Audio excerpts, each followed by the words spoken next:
BMF S Classic. How's it going? That's going good, man. It's going good, man. On this journey, man. This music journey.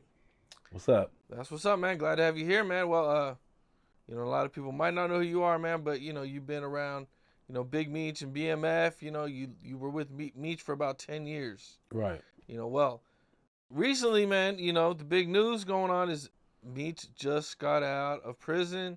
I believe he's in a halfway house. What are your thoughts on that? Man, I'm glad he came home. He don't deserve to be locked up. Never deserved to be locked up. Fed a lot of families. Did a lot of good things out here while he was out here on the streets. Never deserved to be locked up. I'm glad that brother is home. You feel me? Regardless of anything people were saying or whatever, like was coming out, that man deserves to be home to see his family, his kids, his son, doing good. I became an actor. That man deserves to be home. You feel me?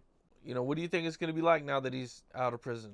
Man, I just think like I feel like a lot of things got unlocked, and like I say, man, we lived on a presidential status. So when you living on a presidential status, you got negative that come out. When a president runs for president, you got bad stuff that come out. You got good stuff that come out, and so. But at the end of the day, he's home to see his feed his family and to support his son through the journey. And I'm glad he's home, man. At the end of the day, man, nobody deserves to be locked up like that. That didn't kill nobody and touch no girls or touch no or molesting anybody but he deserved to be home, and I'm glad he's home at the end of the day. Have you guys talked? I haven't talked to Big Meech yet. I talked to people that's close to him. I see him. I understand that he has to come home, and when you come home off a 20-year bid like that, you have restrictions, and at that time your time is limited. And so you got to limit your time to different stuff. And so I haven't got around to him. I plan on going out there to see him where he's doing his 6 months of halfway house, what I'm saying, and get up with him and get a clear understanding to the direction of BMF. And I'm just glad he's home, man. And shout out to everybody that held it down through the journey and through his bid and different stuff. Like, hey, man, shout out to Big Meech, man. I'm glad you home, bro. Little Mimi doing his thing. Little Mimi, man, I see you doing your thing, bro. Keep doing it, bro. Y'all do your shit. Good shit. A lot of things have been going on, since he's been locked up, man. Yeah. Him and Blue Da Vinci Yeah. haven't been brother. seen eye to eye. Yeah. My brother, Blue Da Vinci, they have differences on different levels. It stemmed from, Blue Da Vinci being called a snitch and Big Meech. When I lived with Big Meech, we had differences with Jeezy a lot of times, and Big Meech used to always be like, you know what, man, let's do this behind closed doors. You feel me? That's don't go on the rants and and all that. And so I know that's not his style to blast Big Blue on his differences with him in his cases and stuff like that. But definitely it came through his bad name came through third party people that we had dealt with. Jay Diggs was on a third party conversation and blasted Blue, and Blue like, hey man, that it's not factual, you know what I'm saying? And so that type of, what I'm saying, somebody saying that you're a snitch and all that's like, rest in peace to Nipsey Hussle. They got his conversation was with a person, and he said, hey bro, you a snitch, and they came back and he shot Nipsey Hussle. But like I say, man, like going back to Blue, like that type of something on your back like that, you're gonna challenge that. You're gonna have your back stuck out. And we're all brothers. You feel me? Like Big Meech is my brother. Blue is my brother. We all brothers. We have a brotherhood. BMF. I'm a day one BMF person. And when you have brothers that have conflict, you love both of them, but you sit back and just pray for the best that they work it out. And you try to, like I say, I didn't have the power to get in there and be like, oh, let's mediate, because Meech was in jail. He just came out. But I'm praying that people get past their differences and, and bring it all back together. But if it don't come back together because of that, it is what it is. My story is what it is. I live with Blue. I live with Meech. And, both of them brothers was an impact in my life and my music career, both in music career and just hustling on the streets. You know what I'm saying? And my position right now, I'm just hoping that, like I said, it's a lot of he say, she say. You know what I'm saying? I mean, BMF is a lot of people. Mm-hmm. You know what I'm saying? Absolutely. We see the TV show, or we just see a few faces. Right. But I think a lot of people don't know there are a lot of people Yeah. that claim BMF. So Mm-hmm. how do you think it's gonna be, with Blue? You know what I'm saying? Meech is, he's the top guy from BMF, but other guys are still claiming BMF that might not be Well, okay far with as Meech. BMF is like, far as BMF and the Mafia, we was a mafia. We started off Mafia. We started doing, let's say, we was selling bricks and doing different stuff. Like I say, when I met Big Meech, we was looking for the next Easy E and the next Baby. So basically, some guys that started hustling, and they got caught up in what they got caught up in. But BMF would never be what it was. We had a speech called "Never Let No Man Separate what we create from Hollywood, from here to Hollywood," and what that meant was just never let another man separate what we did, what we talked about, what we did, what we created from here to create to all these. BMF is like an octopus. You feel me? Got a lot of legs and a lot of different people and different industry people that came from being helped through the journey. And so, it is what it is. But like I say, you say like a lot of people will be going back to what you're saying. Like will a lot of people be worried about BMF? It would never, like I say, in this era that we living in with telephones and everybody was worried about, oh, they're gonna put a tracking device in our hand or something. Our tracking device is our phone. So in this era that we live in, where everybody can pull out a phone when somebody fighting, it would never be another BMF. It would never be another clique of guys that was like us, that was hustling. So BMF would never be what it was. But what it stemmed into it, while everybody got locked up, is it, like I say, 50 Cent took a liking to the story. He did a movie about it. BMF would never be a mafia. If any street guys out there trying to sell dope and have this emblem on you and be around this BMF shit, you stupid. You're stupid, because guess what? They're watching you. They watching me right now. They watching everybody that got BMF on them. So if you around trying to be a mafia like we was and doing this shit, you're stupid. Because one thing about it is you're gonna be locked up. You know what I'm saying? You're gonna be them guys out there. They don't have to be on the corners no more. They don't have to follow us no more in cars no more. They're up in the sky. They're big brother. So it would never be a BMF. So Big Meech coming home, for him to run around with the streets, and for BMF to be like what we was in the streets, you'll find yourself in jail right now. You feel me? Locked up with a case. You feel me? Fighting a RICO Act. You feel me? So right now, the narrative of everybody that's, well, like that shit is over with. You know what I'm saying? Like what you like about it. Like what, if you was there from the history, if you was there from the past, like what you like about it. But if you still hustling, you're doing your thing, and you claiming this, you're gonna have a microscope on you. You feel me? So this shit was intended to do music, to legitimize ourselves. We were some brothers that was in the streets doing our shit, and everything. This was intended to legitimize ourselves and to cross over from the streets into corporate life. You feel me? So anybody that's like, oh, we'll do what he. I mean, okay, yeah. But if you're claiming this, if you're going to rep BMF and do your thing and still be in the streets, it's not going to go hand in hand with your career. If you're trying to ball from it or whatever, but it could be a time period where you can transition yourself into other businesses, whatever. If you're hustling on the street, you claiming the BMF shit. That's all love. We love you, but this era that we're living in, it's not like the era that I was living in. You feel me? It wasn't no phones like that. People wasn't recording like that. It was a lot of stuff done behind closed doors. You feel me? We in a different era right now. So, anybody right now that's like, oh, Big Meech a snitch, Blue a snitch, whatever right now, whatever. I mean, it's cool. Whatever you hear about, whatever negative, whatever, it really don't even matter right now, because it is what it is. A lot of he say, she say on both sides. Blue side, Blue my brother, Meech my brother. You feel me? So it is what it is. You feel me? You want to be street and be like, hey, these niggas are snitches, whatever. Call it whatever you would call it. You feel me? But for me, Blue been a stand-up guy since I known him. Meech been a stand-up guy since I known him. All of them been stand-up guys since I know him. In my career and me being extorted out here and being blackballed in the music industry, these guys helped me through my journey. And I'm still here, you feel me? Never been incarcerated and lived with Big Meech and Blue Da Vinci through the journey, through the ups and downs of the shit, and seen a lot. All right, now you link up with Big Meech, BMF, but at this point, when you first meet them, they're still working together. Right. Okay, and you know, what is that like? You know what I'm saying? With them working together, did they always have conflict that you've seen, or were they, you know, when you first got there, were they really getting along good at the time? They was getting along somewhat not.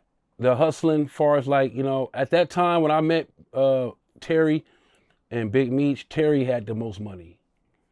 Like, far as like, just imagine two brothers, you know, this brother's up, this brother's up, this brother's up, this brother's up. At that time when I met him, T was like the guy that was up. So why would T have more money? At that time, I think in their hustling, T had more things going on. You know, he had more. He had a limo. He had a limo service. You learned that in the movie. I mean, in the TV show, that T had a limo service. And because when I first got around, I didn't know where the limos came from. To the limo idea came from, because they had a lot of limos that was pulling up. You know what I'm saying? And you know, that was the front. You know, I guess, you know, a lot of shit was moved through the limos, through the limo service that he had. So Terry had a little bit more going on as far as like, he had businesses set up. He had, you know, people that had, you know, he was buying lottery tickets from. Like, they was buying lottery tickets from winning lottery tickets from people in the Detroit area that was winning lotteries. If you won a lottery, it'd cash you out, just to have that credit to say that this business that I started came from a lottery winning. You feel me? He was so advanced on that at that time, more than Big Meech was. So yeah, Terry had a lot going on. You feel me? He was like, almost like, to me, appeared to me, and he was the boss when I met them together. You know, and we was Stumping Ground Entertainment, and we Terry had, shout out to Pooh Bear, man. Pooh Bear that wrote Confessions for Usher. We had Terry had a lot of R&B acts, and Big Meech had more rap acts, and more of the rap acts came from, you know, we had Blue Da Vinci, we had some guys from Detroit, we had Rich the Factor. Shout out to Rich the Factor from Kansas City, BMF. You know what I'm saying? Rich the Factor was always around with my boy Weezy. You know, my boy Weezy. Shout out to Wayne Joyner, Baby J. Shout out to all y'all right there, man. But yeah, yeah, man.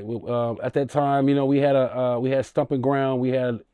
They had a little difference of opinions as far as like, you know, directions.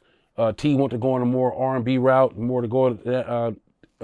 Big Meech wanted to, you know, he had to like it to hip hop more so than T, and Meech had, you know, we had us all together. We was going to Jack the Ripper, you call that, they had the little weekends or whatever.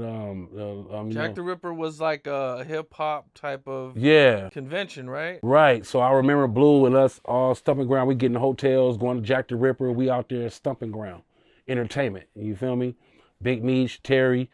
We out there, you know, we got Too Short, did a couple songs for us. We it was paying, both together, it was financially, you know, paying for features and branding Stumping Ground Entertainment. You feel me? Before we broke off, yeah, and became BMF Entertainment. Did you guys ever have a fight or anything over there at the convention? When we were Stumping Ground, it was a couple little run-ins with people. You know, we always had run-ins with people, like being out, like, you know, balling. Yeah, it was a couple run-ins with people. I'm not sure what entity as well, but it was a couple run-ins with people. We had a lot of people that was doing business with us, you know what I'm saying, at that time. So at that time, like I say, I was around Meech and them, going to this house in Gardena. It was one of their trap houses, as far as like, you know, I used to be there, go there and chill with him. I used to see limos pulling up, different cars pulling up, different people pulling up, different hustlers pulling up. You feel me? And then I remember Meech, he used to always be playing South music. You feel me? This is like right, after like I say, Pac had died.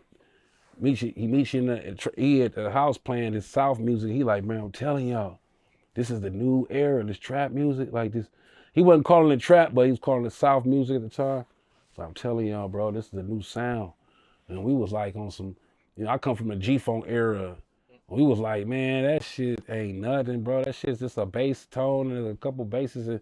But he, it was a vibe, but he was explaining to us like, man, y'all need to go out. We need to go to Atlanta and do our label. He was telling us, and I was going over there every day. He was like, man, I'm going to be in Atlanta, man.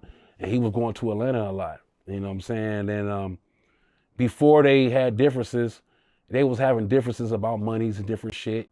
Cause Meech would go to Terry to get money. He would call Terry up, I need 100,000. He'll get it. You know what I'm saying? So I didn't understand that, but at that time I thought T was the boss. You know what I'm saying? T had a house and we knew that we learned that T had a house in Atlanta called the White House. You feel me? I know you probably heard of one of our houses that we had called the White House. It was in Lithonia, Atlanta, Georgia, Lithonia, and he had a house out there. And I think Cannabis had a house next door to him. They had built these new houses and people was buying these houses up for cheap. And he had a house built from the ground up called the White House. So Meech was in the White House and Blue telling me, hey man, we gotta I'm around Meech. Meech is my guy. You feel me? Like, they started having differences, and I think T was kind of telling Meech, like at that time, like, man, you letting them LA dudes and all your label into what you doing on the dark side, like that shit gonna be a downfall for you. You know what I'm saying? LA, a lot of them LA dudes, they known for robbing. They known for robbing plugs, and a lot of my peers in the 90s and the 80s, when the Hispanic community was coming up, a lot of my gang members, this is where the separation came between the Latino culture and the Black American culture in California. A lot of our separation came because a lot of my peers was robbing a lot of Hispanic people back in the days. So, back in, when I met Big Meech, it wasn't a lot of Hispanics. They wasn't letting blacks in on what their dark world. They kept their dark world to themselves and stuff. And so it separated us in the streets, Latinos and blacks. It separated because of what blacks was doing a lot to them, in the 80s and 90s. It was robbing people. So a lot of the cartels and all them wasn't dealing with black people and all that shit. So, but Big Meech, they was dealing with Big Meech. You know what I'm saying? The cartels and shit, they will fuck with Big Meech. He had a plug through people, through relationships. And so, he had a plug, man. And he was doing his shit. And when I learned, I was like, man, like when I was already in, like maybe like 2 months in before I learned Big Meech was really, really, you hear stories and shit, you still like, but once I started learning that niggas was like getting bricks from the cartels and, turning a brick into two and doing shit, like we had a cooperation, man. And let's say Big Meech, he went to Atlanta. And the brothers was feuding, going back to the feud, you feel me? Well, now we got Terry. Terry owned a lot of shit. He the boss, you feel me? So Big Meech is like the underboss at this time. So we going to Atlanta, Big Meech and them, they started having their differences and fights as far as like, I want to go this way, I want to go this way, I'm doing this, I want to run with these people, I want to roll with these people. The conflicts started happening. We going to Atlanta now. We in Atlanta now. So Blue calling me to come to Atlanta. So I'm in Atlanta, and Blue like, hey man, we about to, Meech is going his way. He about to do his shit. He want to do music. You feel me? And I'm thinking about starting BMF Entertainment. Cause we was one thing about this BMF shit. Even though we had Stumping Ground, we was always, when I came around, everybody was always introduced as it's a family. You feel me? It's a Black Mafia family. So everybody was always BMF in the streets. We was always like claiming BMF. Niggas was getting tatted with this shit on their neck. You feel me? This is original. This is a original BMF tat right here. If you tapped in, if you're original BMF member, you'll have this tattoo either on your neck or your arm, minus the ENT or with the ENT. You feel me? This is the original BMF tat right here that I got branded with by Big Meech. You feel me?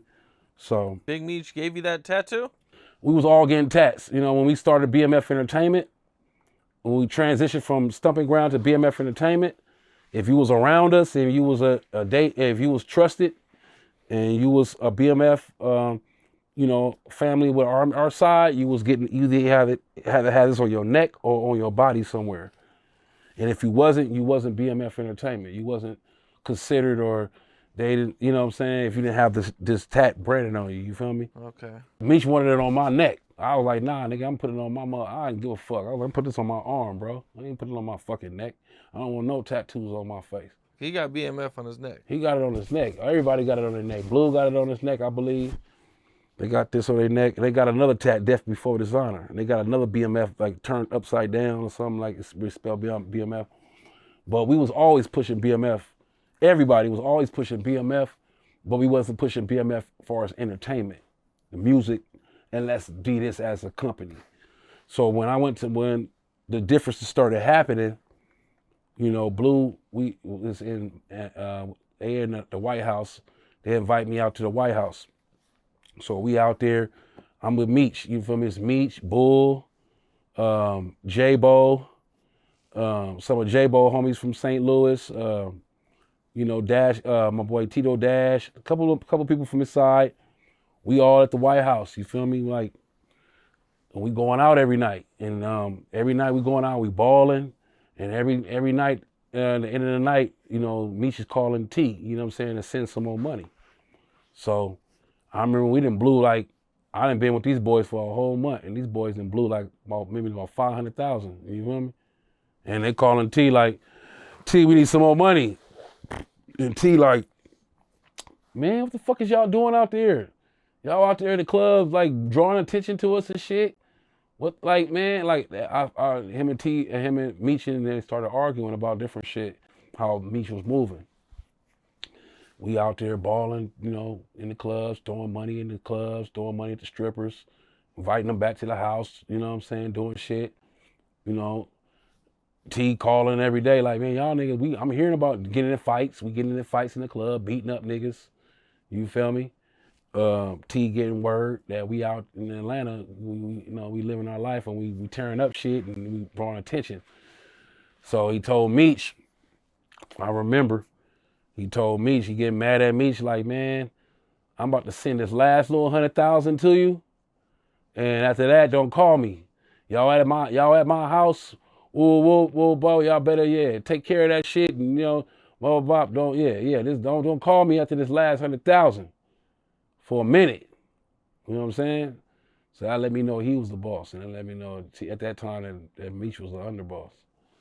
So after that, I'm with these niggas. I'm like thinking I'm about to get paid for beats. I'm a producer. I'm used to getting paid 10,000, 5,000 for tracks. Like I say, I told you about my history with LA Confidential. I'm used to being taken care of and having deals and shit. So I was looking for them to do that. And at that time, Meech looked to Blue and all of us, our crew, and he was like, bro, my brother acting like a little, you know what I'm saying, whatever right now. Fuck him. We gonna take this money and we gonna create our own bag. You know what I'm saying? So I'm mad at this time. You know, I'm like, damn, I didn't come out here really to do the drug selling and none of that shit. I came out here to do music and get paid for music. But Blue like, nigga, we gotta get dirty, bro. Like, fucking Terry acting like an asshole. He don't want to send no more fucking money to Meech. You know what I'm saying? Their agreement is whatever their agreement is. I don't know if he owned, he had $1 million was owed to him out at the time. I don't know. But Meech used to call Terry for the bread. And Terry was acting, salty about our clique and everything, our side and everything. So basically, Blue came to me and put a bug in my ear. He was like, bro, right now, these next couple of weeks, we gotta fucking figure some shit out. And we might have to get dirty, bro. We might have to go do some shit. And it might end up being some mafia shit. You feel me? So I ended up leaving. I left and I was like, man, I was still at that time. I had a publishing deal on the table. I was placing tracks on different artists. Eve, I placed a track on Eve, E40, before I learned he was my people. I placed a track on Benny Siegel, different people, you know what I'm saying? And I had a publishing deal on the table was for $1 million. It was $100 grand up front, and once I turned in 7 songs, they were gonna advance me another 100,000 until, you know. So basically, I was like, I ain't came around here from this shit, Blue. I didn't tell him. I left, went back to LA, you feel me? Came back, was checking on him, came back a year later. Them niggas was up. You feel me? The whole clique that was out there, you feel me? Blue, them niggas is in Mercedes, they in BMWs. You feel me? Now I'm back around. You feel me? I'm like, oh shit, this is flowing. You feel me? Blue, like, he around this guy named Wu. Shout out to BMF Wu. BMF Wu, Alabama boss. He came service time, came home. He did his shit. He staying with Wu. So I'm with Wu, you know what I'm saying? Going out with him and shit. Blue's still getting dirty. You know, he still got to do his shit. I'm noticing that he got to pack up cars. He got to check on shit. Wu and them, they got to do shit. So one day, I'm out there, and Blue like, hey man, we got to go to Alabama to do a show. I used to talk to my girl at the time. I had a girl named Tyra, and she was living in LA, so I would talk to her all the time and shit. And Blue knew I was on the phone all the time talking to her and shit. I didn't have a lot of bitches at the time. So Blue like, we gotta go to Alabama. So tell your girl we about to go to Alabama to do a show. So a limo pull up to Wu House and say, hey, we got to go to Alabama and do a show. So we jump in a limo and head to Alabama on the 20 freeway. So I'm on my, oh yeah, we about to go do a show. Woo. So as soon as we pull up to Alabama, we don't pull up to a show. You know what we pull up to?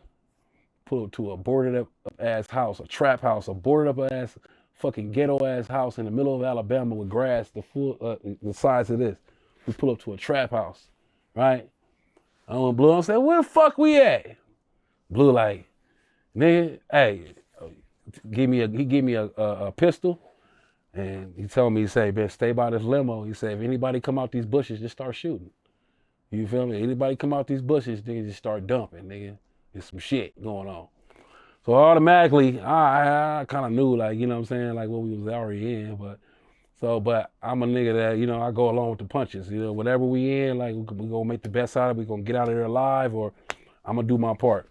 So basically, like, I pull up to his trap house. Blue like, hey man, we about does anybody come out these bushes? Just start busting. He going to the trap house. Blue going to the trap house. He in there for like about an hour. I'm outside. You feel me? In this limo. I gotta take a shit. I pissed and shit. I gotta take a shit now, man. I ain't trying to take a shit somewhere. I was like, man, I'm going to this motherfucking house, man. What the fuck? He barely left me out here with a pistol and shit. You feel me? So I go in the house. I listen to.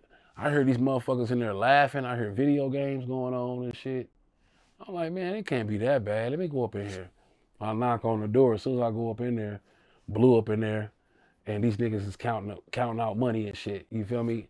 It's nigga in this corner counting out 300,000. This nigga come counting out 100,000. It's just fucking money all everywhere. Fucking everywhere. You feel me? I'm like, this motherfucking Blue got me in the middle of a fucking deal right, man. Out my consent. He just got me. Oh, but fuck it, whatever. It seemed like everything peaceful. So, you know, everybody count money. Blue in there playing PlayStation. Hey, cuh. Whoa. These niggas counting out money and shit. So next thing you know, Blue like, come outside, man. We got everything good. You feel me? We go outside. Blue come to the limo. He going to the limo. He hit the blinker 3 times. He going to the limo. I'm in there watching him like, what is this fool gonna do next, man? I got the pistol. This nigga in there. He hit the limo. He hit the blinkers 3 times. He hit the defrost 1 time. He looked back. Nothing happened. He like, oh shit, I did it wrong, cuz. Fuck. He go back, hit the shit a couple more times. Bah. Next thing you know it, this long seat in the limo come up. And There's bricks all up in that motherfucker, man. It's shit all up in his work. His work all up in that motherfucker, bro. Like this nigga Blue crazy as fuck, bro. He didn't tell me what the fuck. Whoa. So, oh man. So then, fuck it, go along with it, man. Make a long story short, hey man, I'm glad it didn't go bad because we could have got killed. We could have, if it would have been a situation where it went bad, could have got killed up in there, man, around Alabama. But they wasn't trying us. They was cool. So everything ended up going good. We went back to Atlanta with the money. You feel me? And so we get a call. Big Meech is in fucking Texas. You feel me? Meech like, all right, y'all come meet me out here. So we go out to fucking Texas. You feel me? We rent about 4 or 5 cars. Blue like, let's rent 4 or 5 cars, man. We got all this money. We gotta make it to Big Meech in Texas. So we like, all right, let's rent about 4 or 5 cars and split the money up between 5 cars. You feel me? So if one person get pulled over, at least the rest make it. How much money did you guys have? We had about close to 500,000, 600,000, man. Close to $500,000. You feel me? So, Blue like, man, let's rent about 4 or 5 cars and split this money up between like 4 or 5 cars. So if one of us get pulled over and get caught with all this money, at least some of the money will make it. Whoa. So we rent 4 or 5 cars. We drive all the way from Atlanta all the way to Texas. It took us a day. To make it all the way down to where he was at. He was in Sharif, Texas, somewhere living in a fucking condo with a fucking Viper chilling. We make it. You know what I'm saying? We finally make it. He like, oh, y'all boys made it, huh? Oh, it's on. He give us each 10,000 each. You feel me? Yeah, a whole everybody 10,000 each. Took us out that night to the strip club. We ball. We bring bitches back to the house. You feel me? And we had a ball. You feel me? And after that, he sent us back on to Atlanta. You feel me? We went back to Atlanta to continue on what we was doing. Me, I'm a music nigga, so I eventually had to go back and had another venture. So I went back to Atlanta for a minute. I left them for another time. I was like, shit, man, fuck this shit, bro. I just took a penitentiary chance. You know what I'm saying? To myself. I didn't tell nobody else. I left Blue for a whole another year. Man, these motherfuckers is heavy as fuck, bro. You know what I'm saying? It's just a matter of time, bro. I'm cool. So I left for a whole nother year. You feel me? I still doing my producing for people. So I come back to Blue. I would check in on them. You feel me?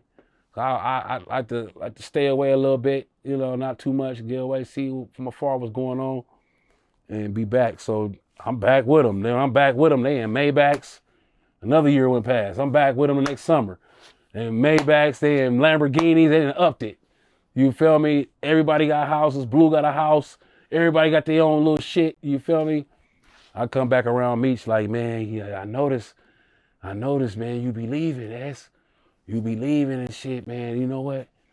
Don't worry about that, man, no more, bro. You and Blue, y'all ain't, anybody that I got around this music shit ain't gotta do none of that shit no more, bro. Y'all ain't gotta do that no more. Y'all just do this music shit and y'all just party and live y'all life. So from that day forward, after that, I never had to do nothing in the dark world of our BMF. I proved myself. I did what I had to do. You know what I'm saying? Did what I do. So at that point in time, we just partying, balling, and we branding. We're doing songs with Young Jeezy. We're doing songs with Fabulous. We're rubbing elbows with different people in the industry. We're trying to brand ourselves. Dave Lighty, Chris Lighty, brother from Violator. You feel me? He helping us out, trying to pull some strings. You feel me? And man, it's just we had our own money. You feel me? And a lot of things happened between that time too, between the both sides. Our T side is feuding. They mad because we're out in the clubs, we're balling. You know what I'm saying? We're drawing attention to the BMF shit circle.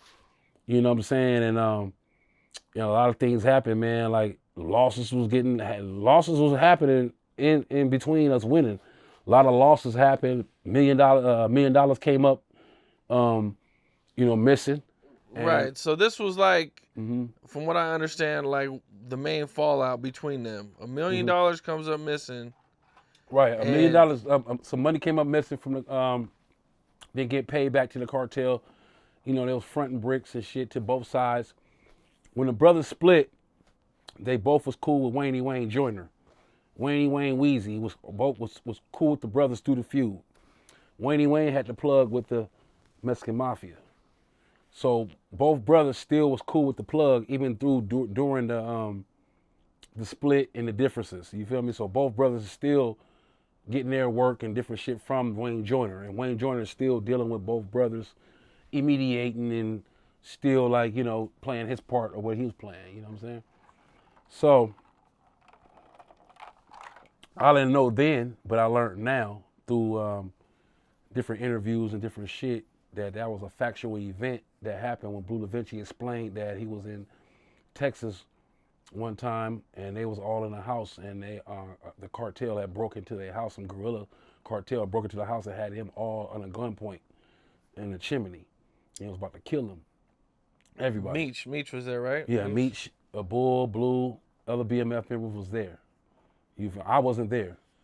This is one of the times I flew out. That's why I used to fly out sometimes. So I'd be like, let me fly out and come back and because I had shit going on too in the production world. So basically what happened was, I said, they was say, yo, I mean, y'all owe us $1 million and we need that. And Big Meech, I heard at the time, he didn't have, he gave them a car and some money to get them not to do that to him. You feel me? And good that he had some cars laying around that was worth, you know, $500,000. You know what I'm saying? Here you go. Here's a car, and here's some money. You know what I'm saying? They took it, you know, and they didn't do nothing to him. So this was like the main fallout between them, right? Main fallout, and I know it's factual because even around that time, because it was T that messed it up, right? It was T that it was T's side that came from. You know, they took losses. We all took losses during our journey. That loss from them came from T's side. And Meech, I heard him saying like, man, he didn't like that shit. You know what I'm saying? Because, you know, we could have been dead, man. Like, you know what I'm saying? A target on our back, a green light on us like that. Like the cartels don't play. They wipe motherfuckers out. You know what I'm saying? You hear the stories. They don't play about their shit. They structured and they don't play shit. You know what I'm saying? They fucking tie motherfuckers up, cut motherfuckers in a million pieces and shit. Like, why would you that's fucked up. You know what I'm saying? But it is what it is. It happened. And I know that's factual because even when I moved to Atlanta, when I moved, cause see, I was always visiting and I had an apartment. But when I moved with Big Meech around the time when he told me I didn't have to get dirty no more. I ended up moving with him. When I moved with him, I left my car at his house. Meech had a house. Meech had houses everywhere. You know what I'm saying? One thing about this dope money and different money, like it's so much money around that you can get a house in somebody else's name. We had houses in celebrities' name. We had houses in football players' name, NFL players' name. Meech had houses in every state, bro. Like, you know, and people like, how can a drug kingpin have houses like that and not be? Nah, they was in other people's names. You feel me? Meech was a ghost out here, living like a ghost. We was living like ghosts, like millionaire ghosts in different towns, and people in different cities living like millionaires. But we had to watch how we spent our money. You feel me? So you couldn't spend. You had to buy a house in somebody else's name and tip them and give them extras and grease them to make shit like that happen. You know, even the cars. All our cars wasn't in our names. Our cars was in the company names that we came from. We was able to build a relationship with the people that owned the companies and keep the cars in their names. You know, these $1 million, you know, these Rolls Royces and the Phantoms and shit. And, you know, the feds would have came on any car, you spend over $10,000, it's got to be reported. So Meech was real smart with that. You know what I'm saying? So, okay, when I'm going to buy this shit, I'll buy it in somebody's name that can acquire that.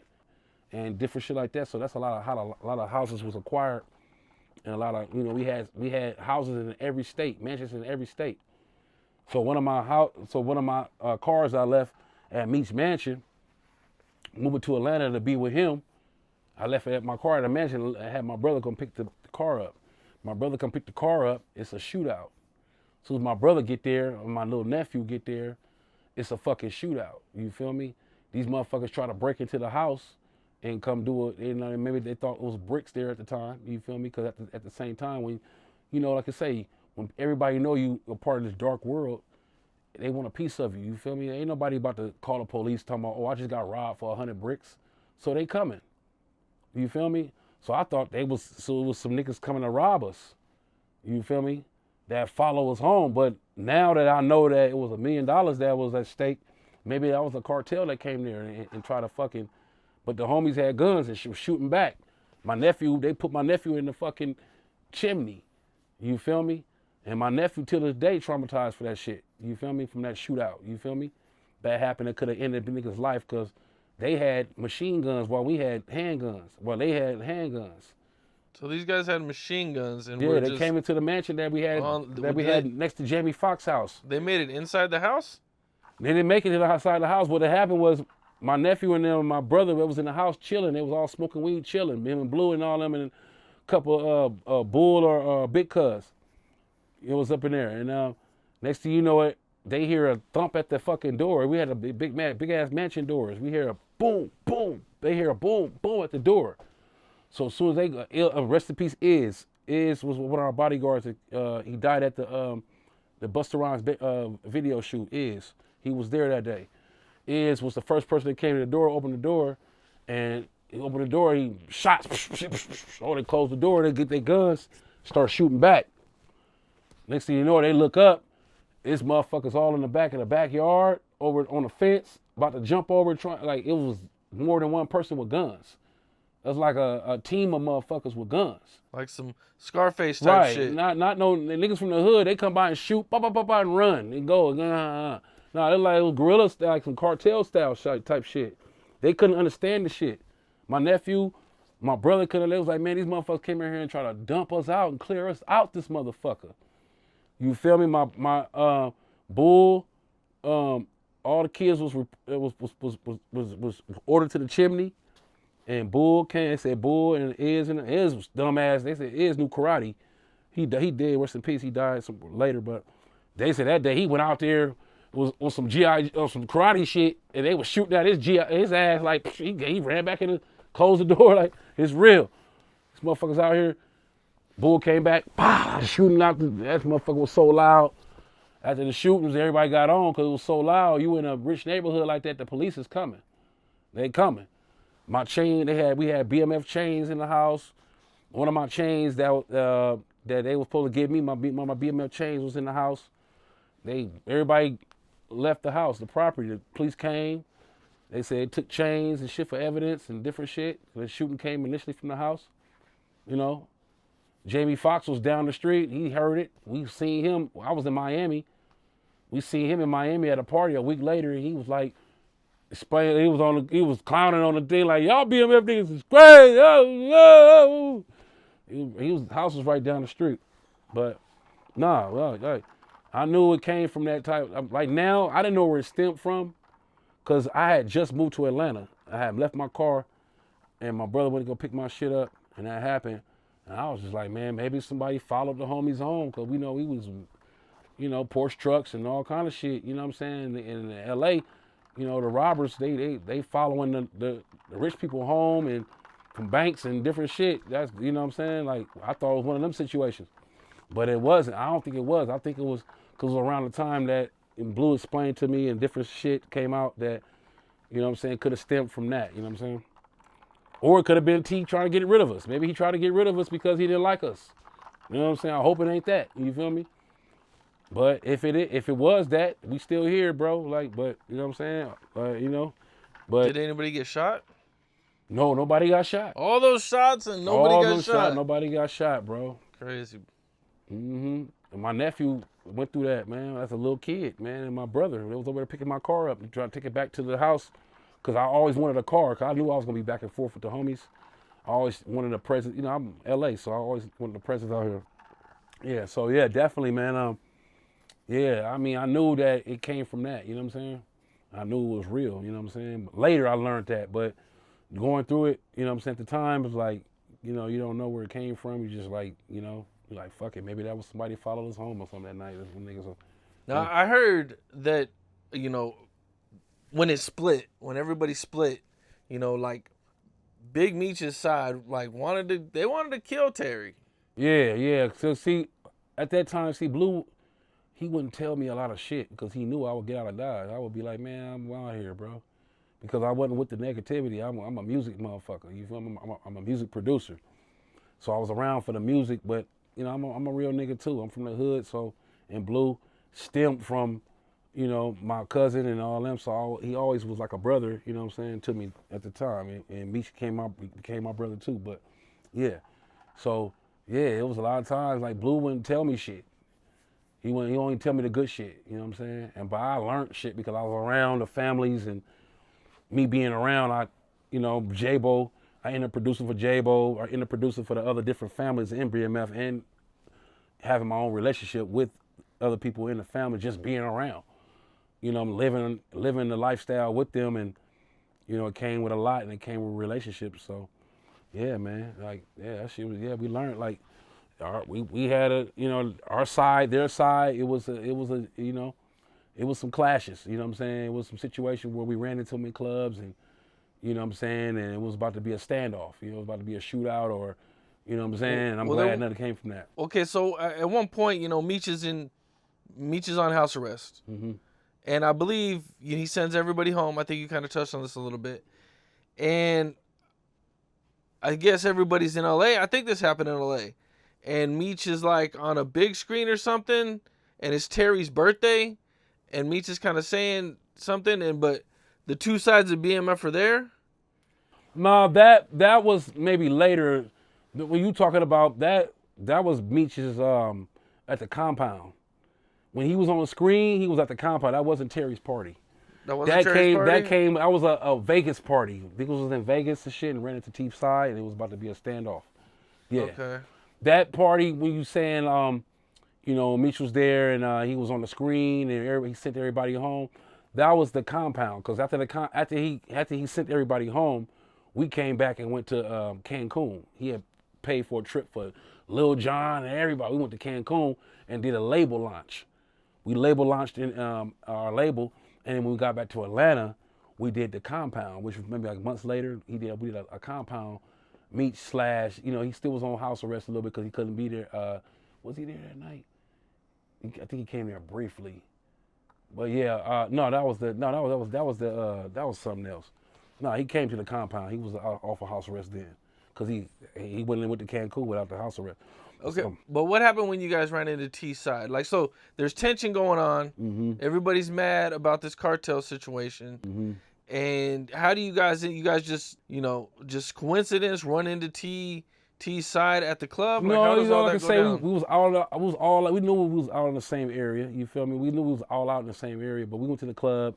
Our side was fucking with our side. His side was fucking with his side. When we went to the club, you can say our side's with our side, his side is with his side, and basically, it was some words exchanged. You feel me? Between some brothers and shit, and we was in the back, like we was in the back ready for Meech to give us a signal, like we was about to, kill squad shit. And they had their entourage, and they was ready to do some shit. You feel me? And the brothers just had a conversation. You feel me? Because generally they love each other. They brothers. Their mom raised them right. You know what I'm saying? It could have got ugly though, because we was ready. We had guns in the clubs, and we tipped the whole fucking bouncers that night. The bouncers got 1,000. They don't search my clique. We got guns and the shit. You know what I'm saying? We got pistols and everything. And I'm pretty sure they had pistols too. But we was ready, to defend Big Meech. You feel me? Like, we didn't give a fuck at the time. We was like, we knew what was happening, so we was trained to go. And if Meech say go, we go. We didn't give a fuck. You feel me? And that happened a lot of times. You know what I'm saying? When we'll be out and we'll wait for Big Meech signals. A lot of times, like I said, we would wait for Big Meech signal or Blue signal or some, different, and we will react. You feel me? It was a lot of situations. We had fights with, say Gucci Man. Not Gucci Man per se, but Gucci Man homeboys. We was at the strip club Jazzy T's, and he had did the White Tea remix, Black Tea remix, and the guys that did the song, the White Tea song, they was like they was on Gucci Man head, you feel me? And they was ready to fuck him up, and some of our bodyguards and some of our people was on them like, nigga, this BMF, nigga, you can't fuck with him tonight. He with us. Hey, fuck BMF. Wop, wop, wop. That come with everybody else busting. We busting niggas' heads with bottles, and the bodyguard beat somebody up so bad they was on their knees, man, and like stretched out, like damn near dead, man. Like, you know what I'm saying? Like, what were they mad at Gucci for? Like I say, he made a Black T remix, and whatever he said in the song, Hood Politics or something, they was mad at it. They was mad at him for doing the song because they felt like that was their song. You know, the white tee, they had blew up off of that white tee song. I bang in my white tee, I bang in my white tee. Whatever they had a song called White Tee. I can look it up. It was a popular song in the A. And who did it? Franchise Boys? I don't know if it's Franchise Boys. Yeah, I think it's that shit. Or Crime Mob. It could have been Crime Mob. One of them guys. Around that time I did that White Tee song. Yeah, man. And he had did the Black Tee remix. And I think Bun B was on it too. You can look it up. It should be, it's all facts. It's all on YouTube. And they came to the club and they was mad at him. They was like, man, it was on his head. They was ready to get at him. And we was like, nah, he with us tonight. Nigga, that's not going down. You know what I'm saying? And the wrong reaction, it came with a domino effect of them getting beat up and they click getting beat up, and you know what I'm saying? And yeah, that's all. Yeah. Now, when y'all get down, would Big Meech get down too, or was he like the boss that just? Nah, Big Meech he's a rider. He'll get down too. You know what I'm saying? He'll follow us. He wasn't never the first person that took the first punch, but it followed up with a bop, bop, bop, bop. Okay, let's go. Let's be out of here. Let's all go. Yeah, I mean, a lot of times, man, I had stopped the fight between us and Death Row. You feel me? We was on Miami Beach, and this was like years later, man. This is why one of the reasons why Big Meech fucked with me. He told me, you know, I'm the only blood from the BMF clique at the time. You feel me? Like LA blood. You feel me? And Big Meech, like I say, I told you, Suge Knight was my football coach. So we on Miami Beach. It's BMF. It's our entourage. We all walking down the beach trying to go to the club, and you got Death Row. You know, you got they entourage. At that time, it was Crooked Eye, maybe young Eastwood. It was Eastwood. I seen Keita Rock is in jail right now from 6-0. He had the 6-0s running with him. Around the time he had SKG signed to Death Row. They had that came about because Suge Knight had some 6-0s running his label. So at this time, they all out on Miami Beach. It's the Death Row entourage, and it's our entourage, and we in the back. Big Meech, me, Blue, we all in the back. We walking on the beach, and our entourage is in front of us. And the Death Row, they walking down the beach, and they walking, and Suge Knight is in the back, and his entourage is in front of him. So we walking, and most of my niggas is Crips at the time. You know, Baby Blue, rest in peace. He was a Crip from, you know, cause he Crip, he super Crip. Everywhere Baby Blue went, he was super Crip. I used to hate it too, cause I'm like, man, these motherfuckers gonna think we all Crips, nigga. But it is what it is. He was my brother. But so then Death Row, they had some Crips with him too, but they mostly Bloods too, you know. So, but my entourage is coming down Miami Beach, and they coming down Miami Beach. Some of my niggas is cripping, and then them niggas, the Death Row, they big blooding, you feel me? So they in clash, some of my guys run into each other. They like, this Death Row, it's blood, about this and that. My niggas like, it's Crip, this East Coast Crip. You feel me? So nigga, these motherfuckers about to go, like, it's about to square off. It's like, nigga, what's that? It's getting to that level, right? I'm in the back, I'm walking. Suge Knight in the back of his entourage. He letting it go on. Like, nigga, Suge Knight, like, smash these motherfuckers. Nigga, it's Death Row, nigga. Smash these niggas, whatever. That's his attitude. So I run to the front. I see my boys, they big cripping to them, and they big blooding. And I didn't understand it because they had Keita Rock with them. Keita Rock from 6-0. I was like, well, why is it? Anyway, I run to the front. Blood. Eastwood was one of my artists. You feel me? Like back in the day with Magic, Done Deal.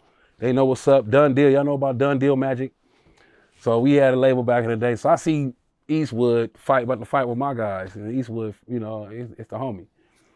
Eastwood the blood. Nah, blood. Nah, we ain't doing that, blood. What the fuck going on, blood? He like, man, these niggas cripping. I back my man. Get y'all motherfucking asses back. Ooh, they ready to. My clique is ready to. We got guns. They might have had guns. I jump in the middle of both of them. Said, blood. Suge Knight, you was my coach. Nigga, what the fuck? Hey, I'm with these niggas. Eastwood, you my old, what the fuck, blood? The fuck, I'm with these niggas. Y'all need to stop this shit, bro. Oh, yeah, you know what I'm saying? Next thing you know it, we all cool. Niggas is exchanging numbers. You feel me? Damn. Suge Knight tell Meech and Suge Knight meet. They talk, Blue in there. Suge Knight like, oh yeah. Y'all the ones that, okay, yeah, y'all the ones that got into it with Wolf. I hate that motherfucker. He killed one of my homeboys. I like y'all motherfuckers. Oh, Meech like, I'm gonna invite you over to the house next day, man. We some cool niggas, we blah, blah, blah. Next day, Suge Knight come over, you feel me, to the house. We all eating. Suge Knight, we all talking about shit, talking about death row days. Meech asking him questions. He asking him questions. Suge Knight like, I gotta fly back to LA in about an hour. Ooh, we been chilling. We all at the house, you know, chef cooking us food, eating, balling, talking about shit. He talking about, you know, death row, the death row chains, different shit. Pac days. So he like, man, I gotta go back home. I gotta fly. I got my plane leave. I gotta get out of here. Meech like, man, fuck that plane, bro. I'll fly you back home on a private jet, man. You feel me? Man, which was it cost $20,000 to fly him home on a private jet. So he stayed just to stay a couple hours with us to talk with us. You know what I'm saying? And it ended up just like being a good conversation and him telling Big Meech about like, man, y'all, I heard about y'all guys, bro. Y'all keep flashing out here like that, man. Them boys gonna come after y'all.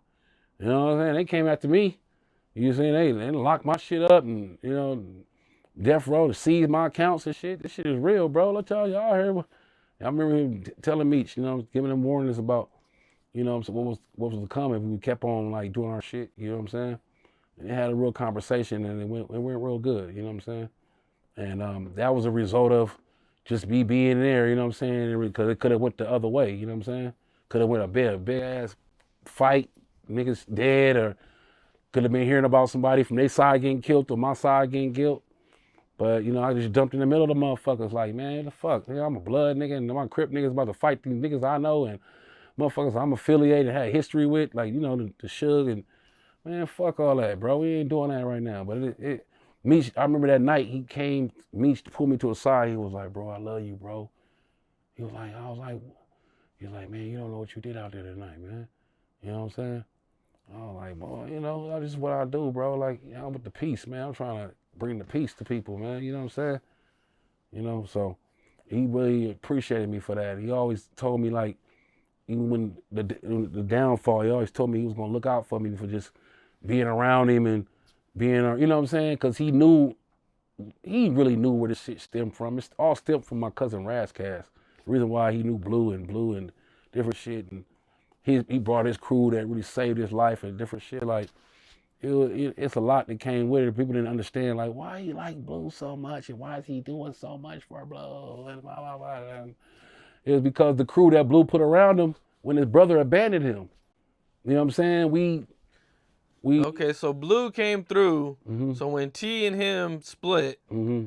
and all that happened, Blue has said, you know, before in interviews that like he brought the guys. Facts. He brought the backup. He brought facts. We was abandoned, man. We was abandoned. We basically was abandoned because T was the boss, and he told Meech like, either run with them and be on your own. And basically, Blue and his cousins, and you know what I'm saying. Shout out to G Weeder. Shout out to Blue. I mean, Blue, his cousins, Bull, Big Cuz, Tito Dash. And his cousin, but that was J-Bo people, but everybody that was around us at the time, man, nigga, like, shout out to everybody, man, that, cause y'all all know, man, like, Meech was abandoned around that time. He was his brother kind of like left him for dead, and we took well, we took this little money that he gave us, man, and made our own bag, man, created our own bag and our own situation. And that's the reason why y'all even know BMF right now, really, because like our side, Meechy boys. You know, I ain't gonna just give it all to Blue. It's a collective, because Meech will tell you he was nobody without us. You know, he was nobody without his crew. Not one man, not even Terry, not even Big Meech and Terry. They couldn't do all this shit at this level by themselves.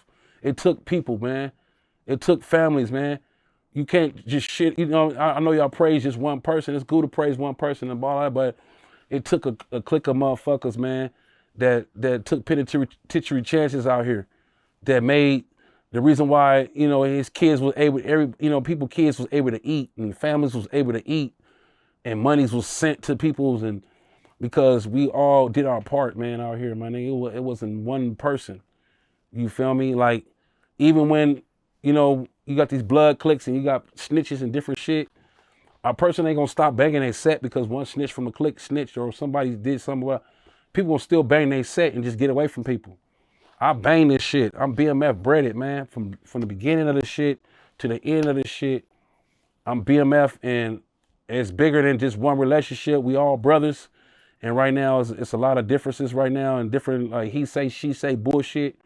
But one thing about what we created, it'll never be what it is gonna be. You know what I'm saying? You'll be dumb to go back to the streets to sell some crack or to sell some bricks right now with this over you right now. We doing entertainment, you know what I'm saying? And whatever comes with that, and legitimizing ourselves, it came with it, you know what I'm saying? And you feel me? Niggas is thorough out here. I'm thorough. I never got caught. One thing about Jeezy, he had a song called, you know what I'm saying?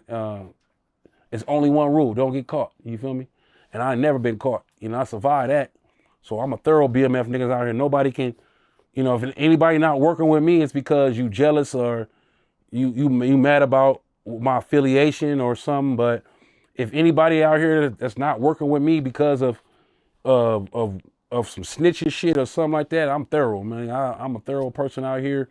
I ain't never been caught up, and I have relationships with everybody. I know everybody from from the beginning to Lil Mimi. I seen Lil Mimi grow up as a little kid. You feel me? Playing video games and playing Grand Theft Auto and coming out the room and reenacting what he just did. Like, he's been an actor since he was a kid, man. Like, playing video games, he's been an actor. You know what I'm saying? Like, shout out to Lil Mimi, shout out to everybody doing, you know what I'm saying? Like, I'm a motivator, you feel me? And I don't know, like you'll say, I mean, everybody like, man, putting these tags on people, whatever, blah, blah, blah, it's cool, but it ain't never gonna, like, if you trying to do that and be in the streets and claim BMF, it ain't gonna mix right now. It's too late. You should have been back in the day doing that shit. You know what I'm saying? It's too late, my nigga. It's a tracking device, my nigga. Like, they ain't, this is the tracking device. It's not in our arms. This is the tracking device, bro. So, you know what I'm saying? Watch what you say on the phone and watch what you record. You know what I'm saying? But at the same time, man, like, man, you know, just being with this shit, this BMF shit. I've been producing, doing music for a lot of different people, and you know, they don't want to talk about the music because the music was the front. You feel me? They want to talk about the drug selling. They want to talk about all that, but I'll give it to you because I was there from the beginning of that, and I was to the end. Now, one of the big things that BMF is kind of associated with is this Gucci Mane and Jeezy beef. Now, I think, you know, most everybody knows that Jeezy kind of started off with BMF, hanging around BMF, you know. When was your first time meeting Jeezy, and, you know, what was that situation like? Man, it was real cool. I mean, Jeezy was like basically just, we would go to clubs, you know, and we would see Jeezy in the clubs with us. And Blue had noticed that he was, you know, saying he was from Atlanta, and one thing about BMF, every state that we go to, we always pick up dudes and meet them, and then we'll take them along with us to the next state, and they'll become BMF or whatever. Like, so we took a liking to Jeezy. Jeezy was coming over to, Blue had a house in Alpharetta, Georgia, with a studio in it. And I was coming out, I was living with Blue and J-Bo, and it was Blue and J-Bo house. And Blue had a studio in there, and Jeezy would come through. Blue would tell me, hey, come through, man, come do some songs, you know what I'm saying? And I remember Jeezy coming through and he was just telling us, he was like, man, I just like being next to y'all in the clubs, and I like, you know what I'm saying, the way y'all niggas ball and y'all do y'all shit, man. Y'all some different niggas. Like, and Blue and Meech, they took a liking to Jeezy, and just used to invite him out to every time we go out. We wanted some dudes from, you know, we was some out of town guys living in Atlanta. You know what I'm saying? We was, you know, Meech was from Detroit. We was from LA. J-Bo's from St. Louis. We was some out of town dudes living in Atlanta. You know what I'm saying? We really wanted some guys that was from Atlanta to be our friends too. You know what I'm saying? For politics and different stuff, you know, through the city and stuff. And so we knew Jeezy was, you know, he wasn't originally from Atlanta, but he knew, you know, a lot of people out there, and he was, you know, he was tapped in. And so he would just come around us, man. And I just remember Jeezy, man, being real talented, man. You know what I'm saying? Like, me hearing his music and stuff like that. I remember his early stuff, like him and Slick Puller, when they was rapping about balling and, you know, rapping about old schools. And, you know, they had a song called I Can Respect That. Like, they had a lot of, they had the streets, you know, like Jeezy was putting out independent albums when we met him. He was doing his independent thing already, like, you know, had a little buzz for himself. And to me, he had a little, like, he was rapping a little bit like Trick Daddy. You know what I'm saying? His style was a little bit of Trick Daddy style, and his style incorporated. But then him being around us, seeing our lifestyle, you know what I'm saying? He just, you know, his rhyme flow changed. It changed from, you know, from that content to, hey, now I'm the trapper of the year. I'm the, you know what I'm saying? And he would come around us, he would do new songs in his transition and seeing us how we was living. And he would play songs for us, and shit was going up. And it was a lot of shit that we can relate to, you know, that he was talking about. And when we was like, man, bro, you keep doing that.